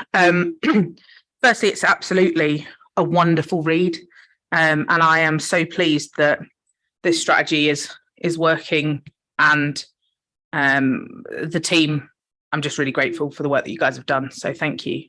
I think one of the things that really comes out when you speak to head teachers is that difficult balance between the time taken on the meeting and the meeting's value. And when I read that the number of these head teacher network meetings had increased, I was like, oh, that seems a lot. But then actually having spoken to head teachers, we're nailing it in terms of the level of support and the value of those meetings. And I think I just think it's something that is useful feedback on how positive heads are when they speak about it and its value. The governors supporting the wellbeing of the school leaders, it's now in recent inspections that I've been involved with, it's part of the inspection framework. So for those of us that are governors, it's worth really taking time to embed that in your governors meetings. It talks about trauma-informed support in the report. And I wonder what we do in terms of CPD for teachers around trauma-informed for them. I know I used to find it quite triggering when you did your safeguarding training and it's just a list of things that you've previously suffered. And actually that makes you less able to, if you're coming from a traumatized background, it makes you much less able to effectively engage in trauma-informed practice. So I wonder what that support looks like. And then the final one is, it's not in the report, but I'd like it to be in the future, is I'd love to see a situation where in our careers and PSHE type work with young people, we're telling them about the importance of CPD. A lot of our what would traditionally have been low achiever labelled students think school is the end of learning, and actually being able to explain that engaging in school is just the start of CPD that will go on throughout their lives, and actually getting them so that they know that from the beginning, I believe, with very little evidence, would mean that they're much more likely to then achieve higher when they get into the workplace, because that expectation will be that they continue to progress and continue to learn. Thank you. Thank you, Councillor Bithell, and thank you for that positive feedback as well. We will share that with everyone, and it's good to know that the networks and forums are working as they should do. It's really important feedback. In terms of governor responsibility, you've outlined that during an inspection, it is really important to support the wellbeing of your school leaders. And we have a strategic balance now between their offer to chairs of governors and governing bodies, and what we are hoping to do is to offer roundtable events just for chair of governors, to really think about actually how are we going to go and have a package of support for the school leader. And I think that is the key point here, is that feeling of being lonely and on your own, being accountable, holding on your shoulders, and it's all eyes are on you and we look to you. And whilst during inspection the conversations are always centered around, as a head teacher, how are you supporting your school staff, and not the other way. And what we need to do is just balance that out slightly so that actually the head teacher feels as supported as the school staff as well. So we'll be holding some events shortly and looking at training specifically for chair of governors and their roles and responsibility towards ensuring there's a wellbeing agenda, not just on the governing body meetings, but also as part of the package for school support as well. So it's really important that you mentioned that. So thank you very much. Trauma informed, and I think Dave wants to come in as well, if that's right. Yeah. So just to add on to what Sheen was saying about the governor, so we actually met with the primary forum yesterday, which was a really interesting meeting with heads, and we talked about wellbeing and the support, and it's trying to make sure that we support governors to undertake their challenge role, because that needs to happen, but also not just be a tick box exercise on checking head teacher wellbeing. It's about how we wrap some support to governors to be able to support and challenge in equal measure and effectively. So you would notice in the report we've put governance support as one of our next stage priorities to keep a focus on, to really support that sort of aspect of school leadership. Just in terms of, and then the head teacher meetings, I think that's been really useful. I think, and it's good feedback in terms of we've increased the number of new head teacher meetings, and so that support, because that's a real challenge, you know, a new head teacher coming in, really challenging time for school leadership. It's challenging anyway, but so we've increased those, and we've also widened our support networks to include those head teachers that were appointed during COVID, because actually coming into school leadership at that time was a very different role to what it is now. I think there's, you know, significant challenges. So I think in terms of that, we're trying to wrap around a lot more support for those new and relatively new head teachers. And then Jackie is next, please. In regard to the 3As, I know we did a catch-up programme for all children. Do we still get funding from that from the government? I think we did for a while, but I'm not sure where it is now. And I know with my son, you know, he had to catch up over a period of time. This was before COVID, but that was over many years. And I'm just wondering if the catch-up was only for 2 years and then that's the end of the catch-up programme. yeah, the catch-up is still going ahead. I think if you remember, when the initial funding came out to schools, it was very much targeted at schools needing to use it to access external tutoring. I think one of the positive things that changed was that schools could then utilise that funding to support that young person's catch up within their own resource as well.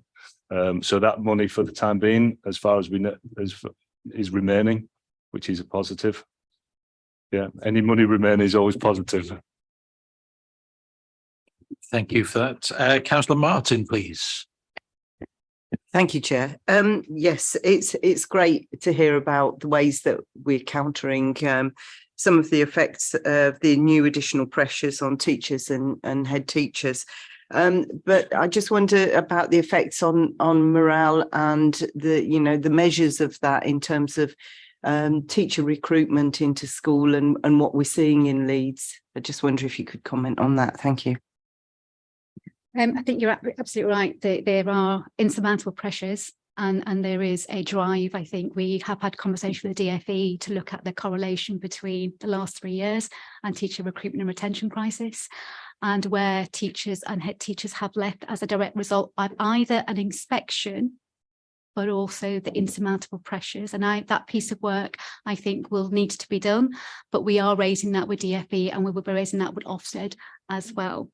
We are going to hold a roundtable event titled recruitment and retention, because the solution for that is within the city with our partners. And what we want to do is engage in what is happening at ground level and have an understanding of where do we sit in terms of our responsibility and duty of care to ensure that the right people are in front of our children, and how can we retain top quality staff. What are the solutions that we can find together? Whilst that jurisdiction doesn't sit with the local authority, how can we enable instead of disabling? What are the elements for support there? So you're absolutely right to bring that up. Thank you.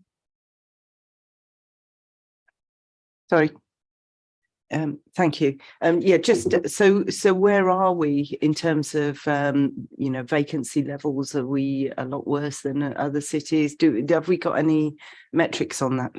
No, we wouldn't hold that's a level of data, but that's certainly something that we can find out, but we wouldn't necessarily hold it because it wouldn't come into it with school, individual, academy level data. Yes, but holding the roundtable event would give us some level of understanding of where we are.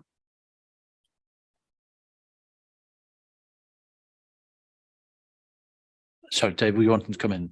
Yeah, I was just going to say, but I think she picked up actually the data around staff vacancies is really difficult to pull because we don't have one overall HR provider for the city, and we wouldn't have all the data for all the academies and things like that. So it's quite a challenge to get that information. One of the things that we're doing, and I know academies are working hard on this, and the local authorities working hard through the improvement teams, is to support schools in terms of their whole succession planning and developing staff underneath, because there's significant head teacher recruitment. I think at the moment there's over 10, 11 head teacher recruitments, which in the city is a big percentage. So it's about how we develop staff underneath to come through to develop into those school leaders of the future. Okay, thank you. Councillor Stevenson, please. I'm always mindful that our roles here as council as a member of the board. So with reference to my declaration of interest, I just wanted to mention on recruitment and retention. There's already a lot of work underway in academy trusts across the city around those issues. And I'm thinking around duplication. I chair the audit and risk committee of one of those academies, and we've done a lot of work around internal scrutiny on recruitment and retention. And I suppose the themes that come out of those will be similar for other academy trusts as well. So in terms of that round table, it would be worth, I would think, not just having professionals, leadership in there, but also at a trustee director level as well as governors.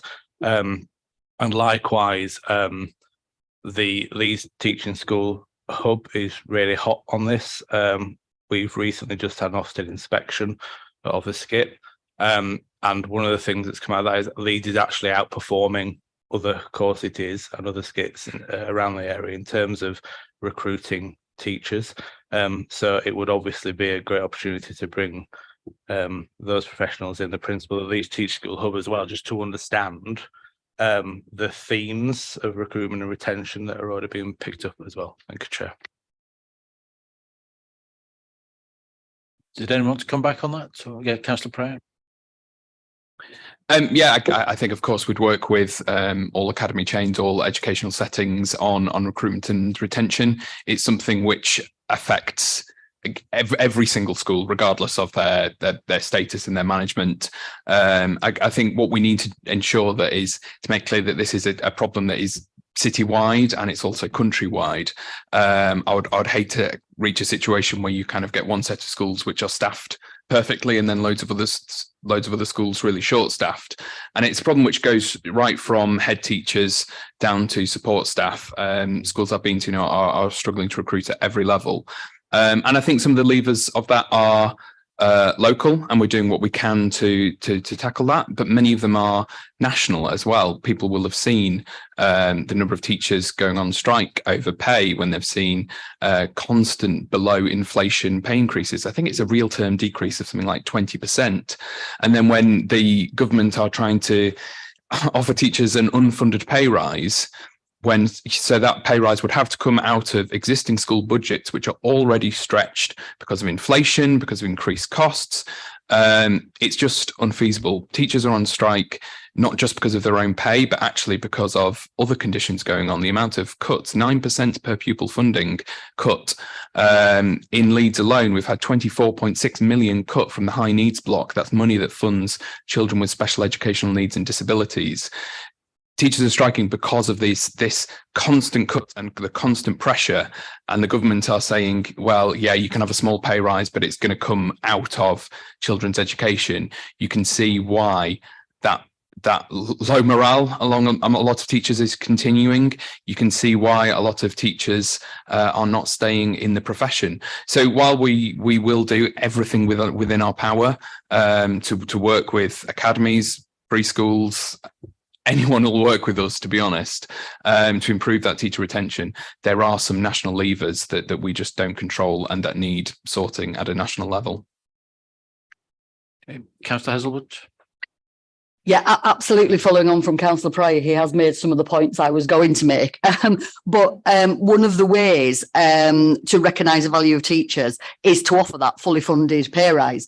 The rise, the payment that's been offered, the rise, we've just been talking about it now. It's not fully funded. It's going to take away from school budgets if that's implemented, which means further cuts to schools. The way to do it is for the government to provide that fully funded pay rise in line with the rates that Scotland pay teachers. That will solve a lot of the recruitment and retention issues. I speak to teachers on a daily basis who would tell you that. And for academies to recognise that national pay structure as well and make sure that our academies pay in line with that national pay structure, that will solve a lot of the recruitment and retention issues. So I won't reiterate what I won't repeat what Councillor Pryor said, but absolutely in agreement with every point he made. Okay, thank you. I don't have any other contributors, so if I could ask Shaheen, Councillor Pryor, Julie, if there's any final comments you'd like to make before we look at the recommendation. Just going to make just a small point really to add on to what Councillor Pryor and Councillor were saying.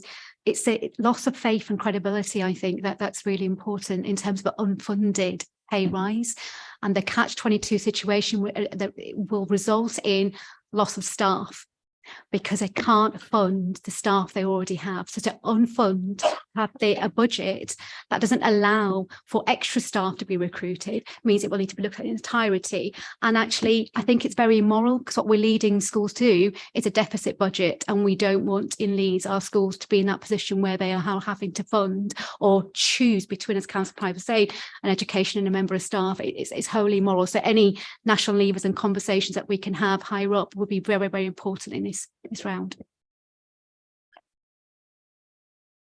I suppose I just wanted to, in some ways, finish where Shaheen started, which was just to say thank you. And to say thank you, a public thank you to all of our school leaders right across the city, but also their teams and their staff.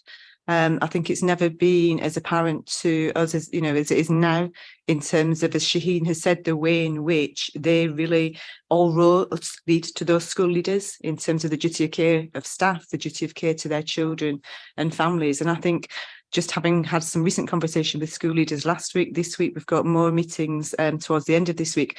I think just the impact on them, not just professionally, but actually the cost to them in terms of their personal lives and their own families is absolutely stark. So, on behalf of the director, it's just to say thank you for everything that you're doing as vital partners in the city. And very, very similar, just to also put on my record, on the record, my thanks to our phenomenal education improvement team. I think a lot of the KPIs in this report speak for themselves, but also to thank teachers and school staff across the city. While we as centrally in the council, I hope we do a lot, it is a real team effort from hundreds of staff across the city who do phenomenal work in the most difficult circumstances and often not appreciated, whether that's nationally or in the newspapers. But I just want them to know that from we as a council, we really appreciate everything they do. Okay, thank you, everybody. So the recommendations, it's to note that the 3A's plan actually runs until August 2023. So the Directorate's working on a revised version. There is an item provisionally scheduled for the work programme for October for the Scrutiny Board to consider the revised plan prior to it being finalised. My suggestions always would be to try and get Scrutiny's involvement early, to try and help to shape, so that we're looking at it in advance of being finalised, rather than sort of come do it with us rather than to us, as I guess is the principle. So if there's an opportunity to do that with the successor board, I think that would be useful all round. So everybody happy with that? Thank you. So we're moving on. Councillor Renshaw will be delighted to item 9. So the youth services impact of the new model. So we've got some new contributors coming to join us. So we'll just give them a second to get settled at the table. So while they do that, just by way of introduction, last year this board considered the development of a new model of youth work delivery and was assured back in March 2022 that this new model will be implemented by April 2022. The board has now been presented with a report which provides details of the work that has been undertaken since March 22 to progress the new model of youth work delivery in Leeds. So we have joining us Councillor Dowson and also Paul Money, and we've got Liz Jarman as well with us. So if you'd all perhaps like to introduce yourselves, then I think Councillor Dowson's going to make some introductory remarks, and whether it's going to be Paul or Julie then taking us through the report. So Councillor Dowson, over to you.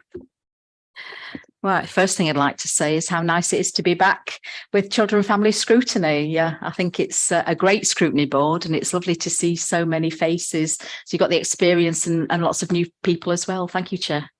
You're well. It's good to have you back, Councillor. As you know, it's the best scrutiny board in the city. Good morning, everybody. I'm Liz Jarman. I'm head of locality partnerships, and I'm here to add at the end around how we're going to be working with youth services and you all moving forward. And finally, thank you, Councillor Lamb. Morning, everybody. I'm Paul Money, Chief Officer in the Safer Stronger Communities team. Nice to see you all. Okay, thank you. So I think it's over to Councillor Dowson and then Julie. Thank you. The first thing I'd like to do is apologise for Councillor Harland, the exec board member who can't be with us today. So I hope you don't think this is a second-class substitute. I've been on this scrutiny board. I just know how passionate you all are around youth work and around what we do in the city towards that. So we're reporting back today on the model. It's an annual report, and we do hope that this is going to be a regular event, which is why we've pulled out Liz and Paul, who are leading on this. So we will take this very seriously, reporting back to scrutiny, and thank you for inviting us. I think one of the things that I've always listened to and heard very clearly from this scrutiny board is how locality working is important, especially to councillors. And we have, I can see several children's champions with us today from the community committee. So it made sense to actually put our youth work offer into the community's team so that it would be and have that focus on local working around the young people you know best in the areas that you represent. So I hope that we can work closer with the children's champions going forward. Potentially establishing regular meetings so that we can update and get input from children's champions going forward. It doesn't seem too long ago since we actually were looking at youth work, and we sort of separated the enhanced or the targeted and specialist work from the core work. And gave grants to local organisations in your communities to actually deliver youth work to the young people that you know best and they knew best. But the planned move, I think, has gone very well, and we can obviously go through that with you. The consortia, the grants, and the life coaching team. I hope I heard you speaking earlier about staff. and the difficulty often of getting qualified staff for different roles and retaining them. So one thing that stood out to me was the life coaching team. 6 of the 8 posts are now filled, and we might have moved forward from that since then. But there's an investment in staff in the report as well, establishing the 12 youth worker trainee roles and supporting them to actually gain qualifications in youth work. So we're actually growing our own workforce from within as well. So I think one of the keys to me, and it's the last sort of item on the report that you've got, is how will success be measured? It takes me right back to my early days with children's services. And one of the mantras was, what are we doing? How much are we doing? And is it making any difference at all? And that's one thing I know this scrutiny board will hold us to, what difference we're actually making in your areas and for the young people and families that you represent. So I'd just like to once again show our commitment to this scrutiny board. We hope not to be strangers, and you'll invite us back on many occasions to actually go through what's happening and update you. And with that, Chair, I'll then pass you on to somebody to report on. Thank you, Chair. So as has been said, this report details the work that's been undertaken since March 2022 to progress the new model of youth work delivery. Youth work is absolutely central to our child-friendly Leeds ambition. So essentially for Leeds to be the best city for children and young people to grow up in. It's also absolutely central to our inclusive growth strategy. So again, ensuring that children and young people are given the support that is required to enable them to become active citizens within the city. The principles that are set out in the shared vision for youth work, again, really highlight the centrality of partnership working, but also that local means of delivery. So again, that sort of delivering our services at a local level within local communities. Essentially, it is around ensuring that children can reach their potential. It's ensuring that young people are safe from harm. And it is about really ensuring that community respect and also resilience, in terms of community resilience, is promoted through our services. As has been described, and as is set out in the paper, there is a plan that our locality, and it's really important to be clear that our locality youth work services will move over to our safer, stronger communities within communities and environments. And that's for a number of reasons, and I'm sure we'll get into that conversation. But part of that, really, we, as the board knows, that we have recently had an LGA peer review. And one of the recommendations from that review was really for us as a council, as an authority, to build and improve on our integrated working. So that's really looking at how we work cross-directly, how we use our resources, whether that's staff, whether that's buildings, all of our assets in a more integrated way. And that's about achieving better outcomes for children and families, improving the experience of young people when they come into contact with different services. But it's also equally being mindful, actually, of the responsibility that we have to use our resources as effectively as possible.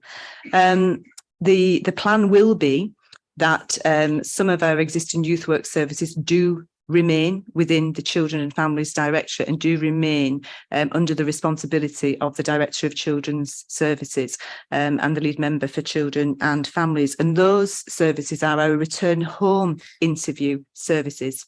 So when we have young people in the city who go missing, at present, the youth service will offer return home interviews to those young people. And that's really just to understand, have there been triggers for the missing episodes, really to get information to around, intelligence in some ways in terms of where the young people have been, who they have come into contact with, places, spaces, and then triangulating that information in terms of perhaps groups of young people, in terms of communities, and actually in terms of what does that say for the wider strategy in the city in particular, around potentially child exploitation.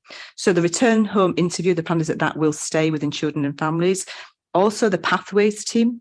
So the pathway team has statutory responsibility in terms of offering support to young people who are not in education, training or employment, or young people where it's not known if they're in education, training and employment. Again, that's a statutory function, and that the plan will be that will remain within children and families.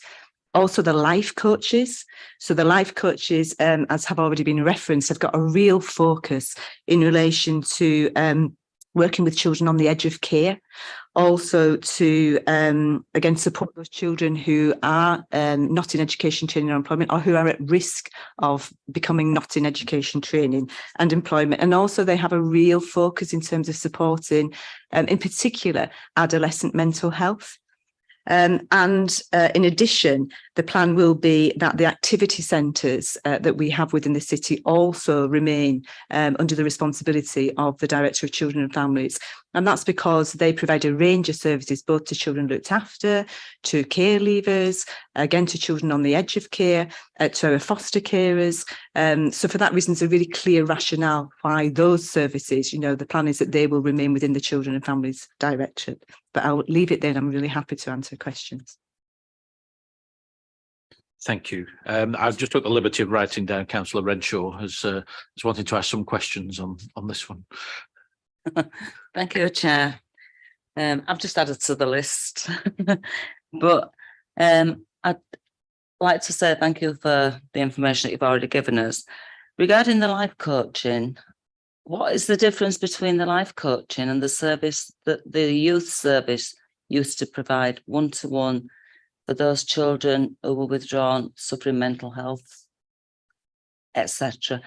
And why could that offer not be made into a full-time post for the youth workers, who I understand only work part-time hours, which is why it's so difficult to recruit in the youth service, when there's full-time posts going for the life coaching?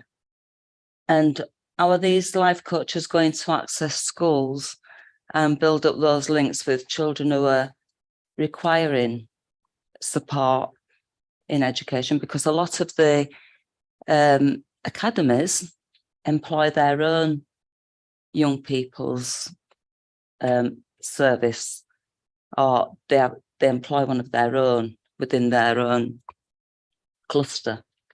So, and then regarding adolescent mental health, I'd just like to know what the difference will be, like I've already set out, but I may come on some more questions in a minute, if you can just clarify those.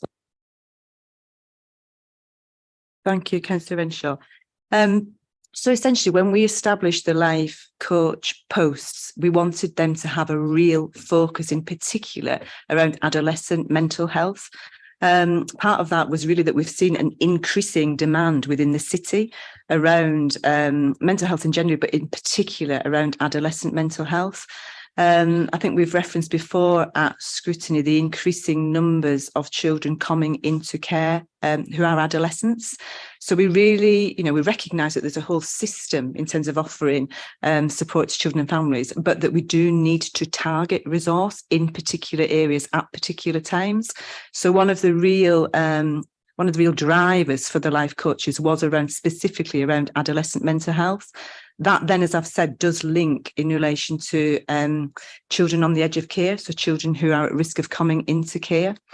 What we've also done, I suppose, is looking at our trauma-informed approach. So we have secured investment from health in relation to a trauma-informed resource. That's going to be aimed at workforce development. So really looking again at our universal services. So looking at our clusters, looking at our schools, ensuring that we are actually providing the workforce development opportunities to upskill staff in relation to looking through a lens of being trauma-informed. So I think, as we've sort of maybe, as I've said here previously, rather than look at a child and think, what's the matter with that child, to look at a child and to think, what has happened to this child, which means that they are now behaving in this particular way. And the reason that I cite that is because the life coaches are part of that overall strategy. So they will be linking with that trauma-informed service. There will also be a key part of our, as I've said, our early intervention prevention strategy. So where we have our early help hubs, where we have got police, where we've got family support workers, where we've got substance misuse coordinators, domestic violence coordinators, mental health coordinators. This will give us a targeted resource that can link in with the hubs to provide support for individual young people in a really, really timely manner. The other thing that I would say is another difference in relation to the life coaches is that they will work to the Leeds practice model. So we have a restorative early support teams within the city, and they work to the Leeds practice model. And that means that they use what we call rethink formulation. So when they're working with a particular child or seeking to support a particular child or family, they use formulation, which is an evidence-based means of, I suppose, hypothesizing, working out what is going on for this child and this family. It's quite a methodology that's quite prescriptive, but what it leads to is a really clear outcome focused plan. That formulation can be done with professionals in a multi-agency way, but it can also be done with the child and with the family. The practice model also includes peer group supervision. So again, where colleagues can come together, even as, whether it's with teams or again, whether it's with partners who they're working with closely, to have that reflective outcome focused supervision. And they also work obviously to our restorative principles. So again, I suppose there's something about we've got universal services, we've got more targeted services, but at times we need to have even more targeted specific services, and that's why the life coaches stand slightly apart from the locality-based youth service. Can I just ask then, because I understand that the life coaches have the same qualification as a senior youth officer. That's my understanding, is that right? And they've been recruited. Have they been recruited, or has it been advertised to the youth service or the youth workers as a full-time post, when the youth workers only have part-time posts? But yet, what's going to happen to these children that are being looked after by the life coaches? And how many weeks are the life coaches going to do a programme of work with them? And are they going to work with the whole family, or are they going to work with just the child? How are they going to obtain that child? Because at the moment, in my ward alone, there's the Youth Matters group, there's the LGBTQ group that meet, there's the General Youth Service group that meets, and I go visit them regular. And they are very, very high quality delivery on the ground that addresses all the issues that young people have. And they have one-to-ones with the senior youth officer for anything that's to do with mental health. They'll get referred, they get all the treatment that what I see as what the life coaches are doing. I don't see any difference. So I don't know why. Now we're crying out for youth workers, because nobody wants to risk just taking on a part-time post when they've done their training as a youth worker that's not going to bring in the income that person needs in order to survive and not go into the poverty trap. So I'm just wondering what the balance is there. I suppose it's about having a range of services to meet a range of needs. And actually the life coaches in some ways will provide that more intensive support to children and young people. I think, the other thing is it does create another opportunity. So, one of our absolute key objectives, and we've already talked about that this morning, is it's not only about recruitment, but it's about retention.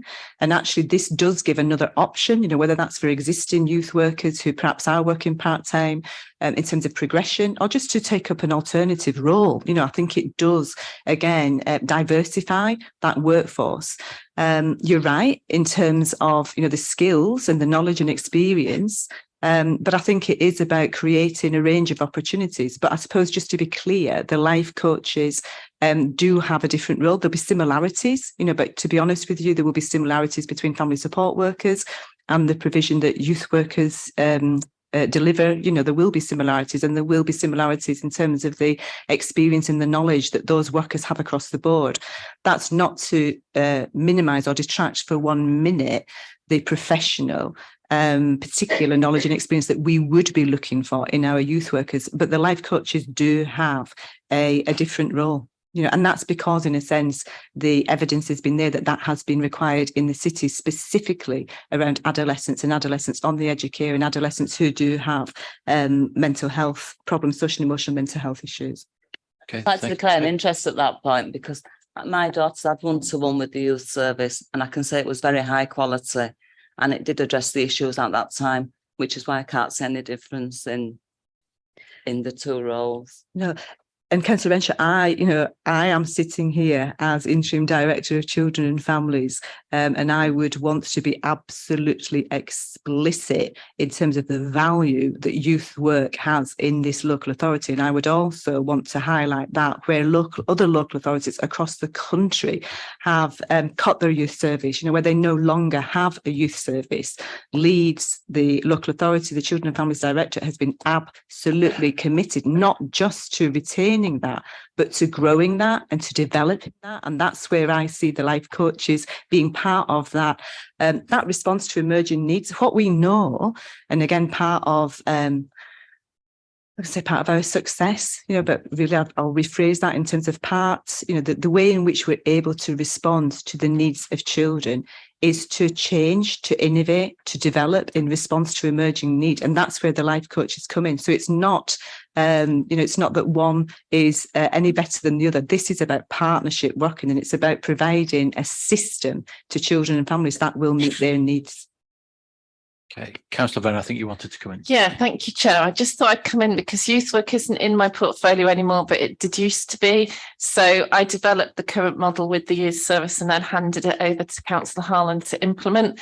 So Councillor Renshaw, the life coaches, I don't know if you remember the origins, the life coaches was a budget commitment from Baroness Blake when she was our leader. And it was very much about, as Julie said, the recognising the increase in adolescent mental health, and already at that point a rise in the number of adolescents going into care. And it was always about additionality, about providing an additional resource to the youth service. So although, as you said, our youth workers do fantastic work, including around mental health, what we wanted was some really specialist input around mental health. So of course, current youth workers can apply for those roles if they want to be a specific mental health practitioner, and if they feel they have the experience, skills and knowledge to do so. So it was, as Julie said, it was a reflection of our commitment to the youth service in bringing in that additional resource and bringing in something that was quite specialist to work within and alongside the youth service.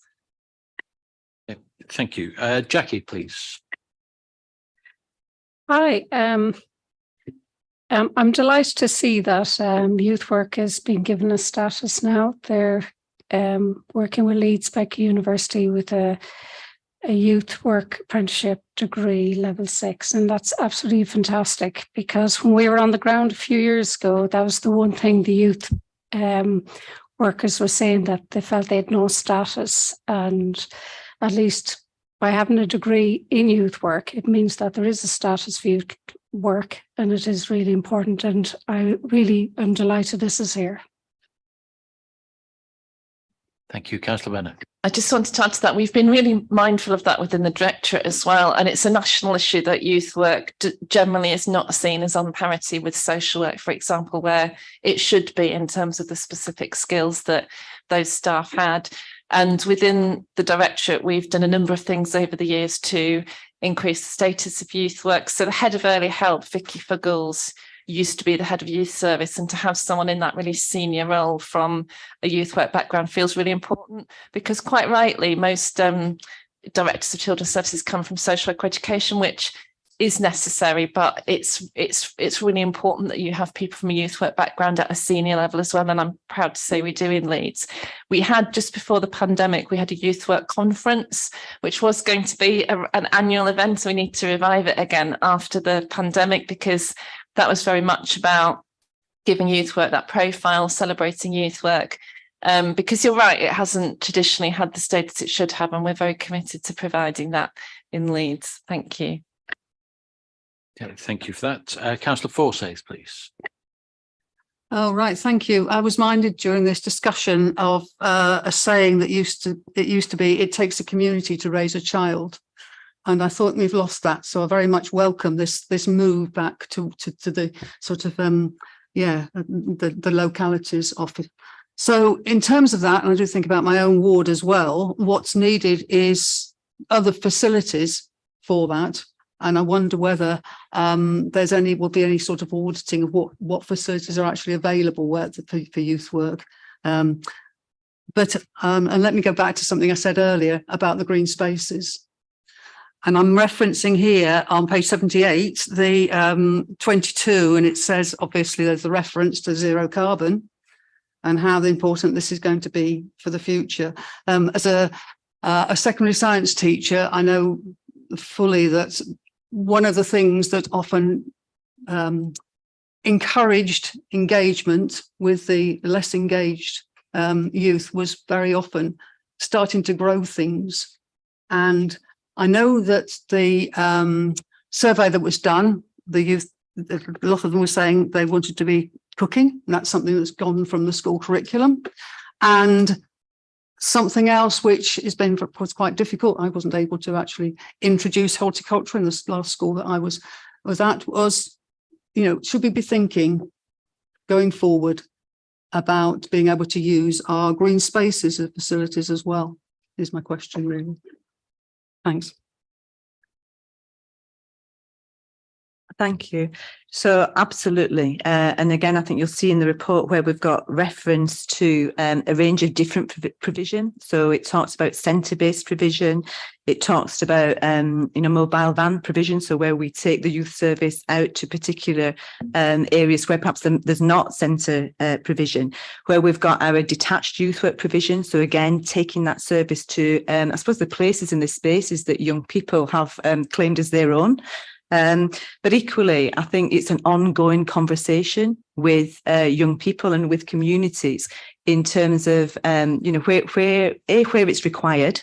So again, having that targeted support where we know that there might be particular issues with particular groups of young people, but equally engaging them in the conversation about actually what do they want to see, in the youth service, what is it that would enable them to engage better with the youth service? And in some ways, it goes back to the earlier conversations around removing barriers, to towards being able to engage with those young people. So I suppose what I would say is, it's something that we're constantly looking at. I also think that the plan that is set out in the paper will enable us to work much more closely, so the Children and Families Directorate, with communities and environments. And part of that will be looking at what are our assets, what are our shared assets, how can we use those to best effect, but also how can we think differently, going back to the green spaces, actually. But I think for me, that is a conversation with the young people themselves, because they will have ideas that have not even occurred to me.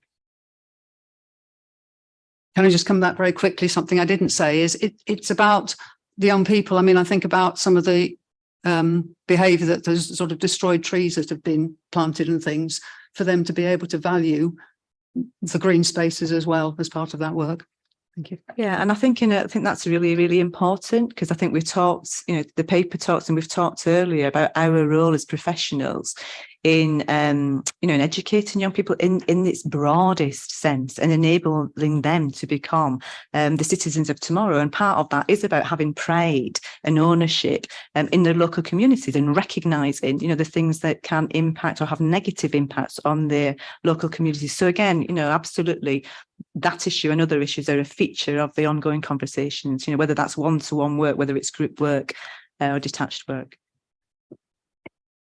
Thank you. Just before I bring Councillor Renshaw back in, can I just ask a question, just to clarify? Obviously, you're moving the bulk of youth work to the Communities Directorate. Which scrutiny board will it report to going forward? So I think as it stands at the moment, the plan would be for the locality based youth work to report to the Communities and Environment Scrutiny. We'll be looking at that in terms of through the delegated decision making for the director in terms of communities and environments, and also the director in terms of children and families. As I've already set out, the return home interview service, the pathways service, which provides support around those young people that are not in education, training or employment. Equally, the life coaches and the activity centres would still sit within or sit underneath the Director of Children and Families and would report to this scrutiny. That's not to say, and I think it's been referenced earlier, that if the Children and Families Scrutiny Board would welcome regular updates in terms of the broader youth service, that cannot be facilitated. Yeah, I'm just mindful that the Constitution's quite clear that we can't duplicate. So actually, it wouldn't be an option for this board to monitor that. We could possibly look at co-opted members, but it might be something that board members want to reflect on. That the Constitution doesn't allow two boards to scrutinise the same thing for good reason of time, but it might be something to reflect on. So, Councillor Renshaw.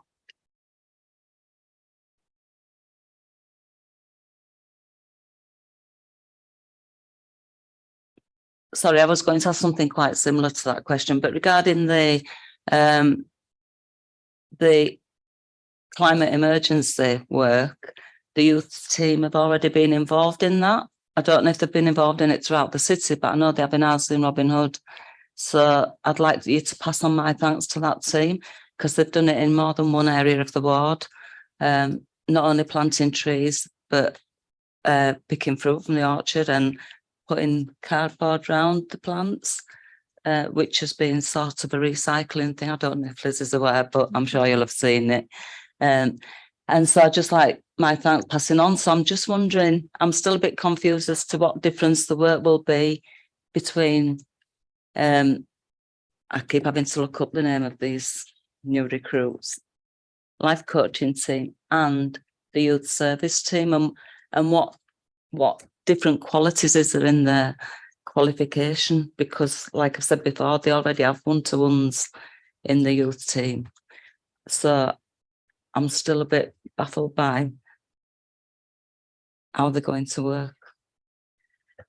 Councillor Renshaw, I'd be really happy. Unfortunately, Vicky Foggles wasn't able to come here today, who's our head of youth service, because she's on leave. But I'd be really happy for Vicky and I to come and give you, a particular briefing, or to talk to you in more depth around the life coaches and perhaps what is the difference, and again, what was the intention, as I've already set out, when they were established. But I'm really happy to do that. I will be delighted, because I've never seen Vicky in our scrutiny board meetings. So I think she attended one Outer South Community Committee, but I can't recall seeing her in scrutiny board. She has been. Yeah. Has she been Been once? several times. Oh, several. Yeah. It's just unfortunate. I know she really, really genuinely wanted to be here today, but she'd booked her leave prior to the meeting. But hence the offer. If you would like us to come and meet with you, be really happy to do that. Thank you. Okay, so Councillor Bromley, please. I just want to speak in support of these life coaches and the programme being put in place to reassure Karen Renshaw. I think that actually you just cannot simply get enough support. There's no such thing as too much support. And with an adolescent at home as well, with ongoing ups and downs, I think that if you can have somebody that can come in and literally say, what can we do for you? We'll cover all of the areas involved. Then you've got a real advocate, you've got a real person that's literally feeling like they're on their team. And I don't think that can be sort of underestimated at all. Okay, thank you. So any final comments in terms of summing up? I'll give my view for what it's worth on where this would best sit. My personal view is I'd like to see this stay with this scrutiny board, and I think it's beneficial to have other directorates coming here, and it's something that the child friendly inquiry picked up a few years ago, was getting more involvement. So it's a personal view. It won't be me sat in the chair next year, so perhaps my suggestion would be, if you look to group whips in the new municipal year, to have a discussion with yourselves to see where the members feel it would best sit. But I think there'd be a lot of value in keeping that brief under this board, who've been watching over it for a long time and are well versed in managing progress on this area. Thank you, Chair. And that was the purpose of, I suppose, having the open discussion today, was to hear your feedback, and we'll absolutely take that away and have discussions with colleagues about that. Can I just ask what Paul's views are? Because he's sat there at the end so quiet, and I don't like to see people sat quiet. Thank you, Councillor Renshaw, and thank you, Chair. I mean, a significant degree of context setting has already been referenced already by Councillor Dowson and Julie and Councillor Venner. I think the thing that I would say is the Safer Stronger Communities team already works really closely with our colleagues in children's services across a range of different issues. So I would see this more about building on the good work of the youth service and the partnership working that goes on already, rather than some sort of revolution. That's not the intention. We also recognise that there is a real strong need for a citywide approach to the delivery of youth service provision and indeed the professional service that's been alluded to already by Councillor Venner and others.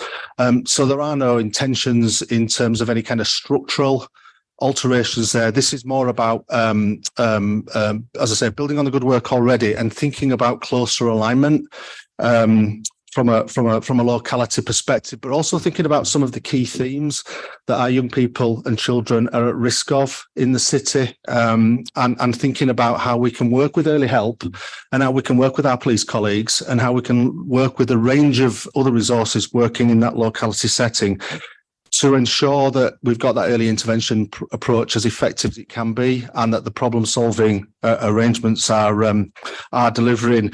And I'm thinking specifically here about serious violence. I'm thinking about antisocial behaviour. I'm thinking about criminal and sexual exploitation, but very much from a preventative perspective. We've resources in place to respond to that type of thing, but we think it's just incumbent upon us to work as close as we can together to support the wider development of our young people across the city, and that's very much going to be the intention. We also think there are opportunities to develop the links, as I think Councillor Dowson referenced, with community committees and children and young people champions in particular, which we think there's opportunities there to take that particular agenda forward. And that, of course, brings in a whole range of other things, including youth summits and YAF funding. And we just see that there are opportunities out there for us to work in that collaborative space.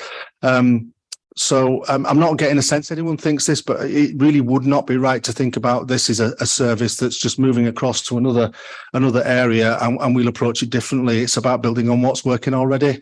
The question about assets is a key thing as well, particularly community-based assets, because the locality working agenda that's been led by my colleague Liz just down the table there, but working again in partnership with members and other services is exactly about identifying what assets are out there for us to maximise.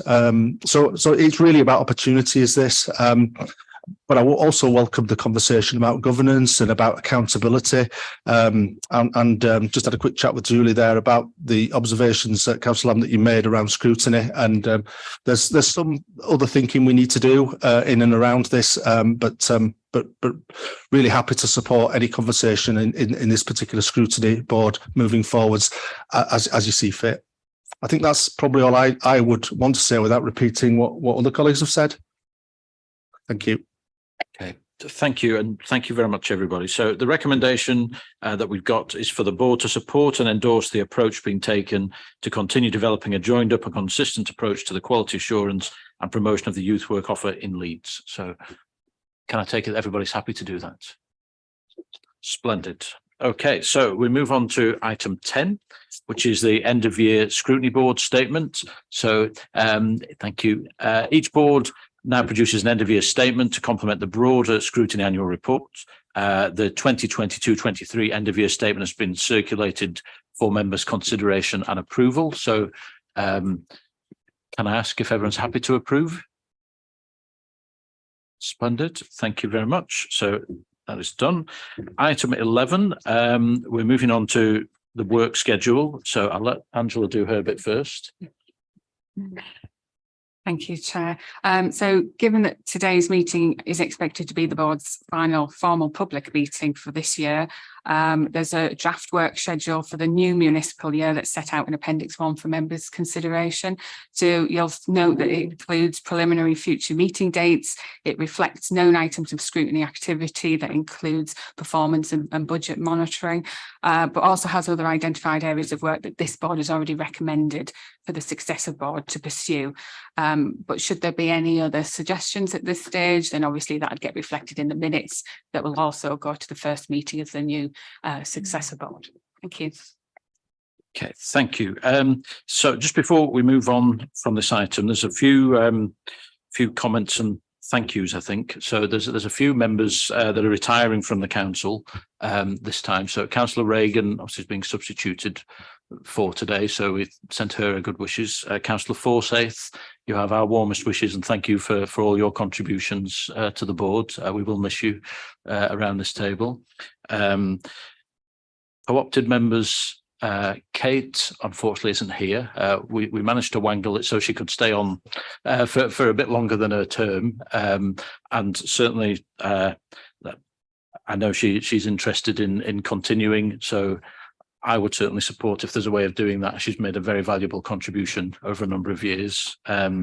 Similarly, Jackie, who has been on the board almost forever, with the exception of Tony, but has brought a fantastic contribution over many years. And I know as well, it may not be your last meeting. So I think, again, if there's a way we can find for you to continue the incredible contributions you've made, then we'll have a look at that and see if it can be done. But thank you for everything on behalf of all the chairs that you've served under and all the board members you've worked with. I think everyone has valued what you've brought to the table. So thank you, Jackie.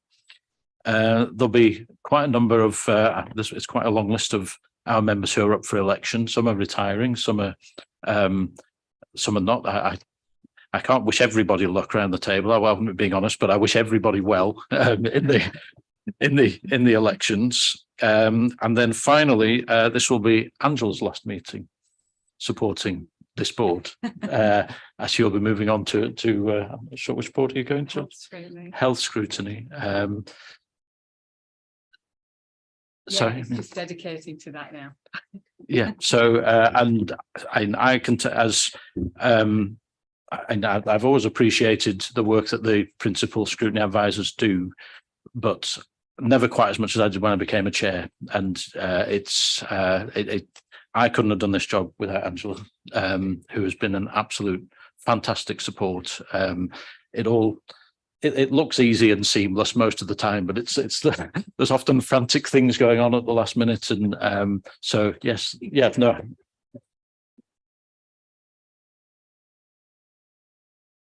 But you'll be in safe hands next year, as Rob, who's in the back, is all ready to take over. So, but Angela, all the very best, and thank you for all your support. And then finally, after, I didn't realise quite how long it's been, but after 5 years and about 50 meetings, this will be my last meeting sat in this chair. So it's been a great privilege to do this job. I've been involved in this scrutiny board from the very start, 16 years ago, when I was first elected to council. There's not many faces around the table that have been here for that long. I think Tony and Karen probably are about it. I've seen off multiple executive members and directors. Councillor Dowson as well. I think you were here at the start as well. Yeah. So whoever is here next year, I wish them all the best, because they've got one of the best jobs in the council to chair this meeting. But I thank every single one of you for your work for the past year and support over the last 5 years, and for mainly being, I can possibly comment, for being mainly very well behaved. So thank you all very much.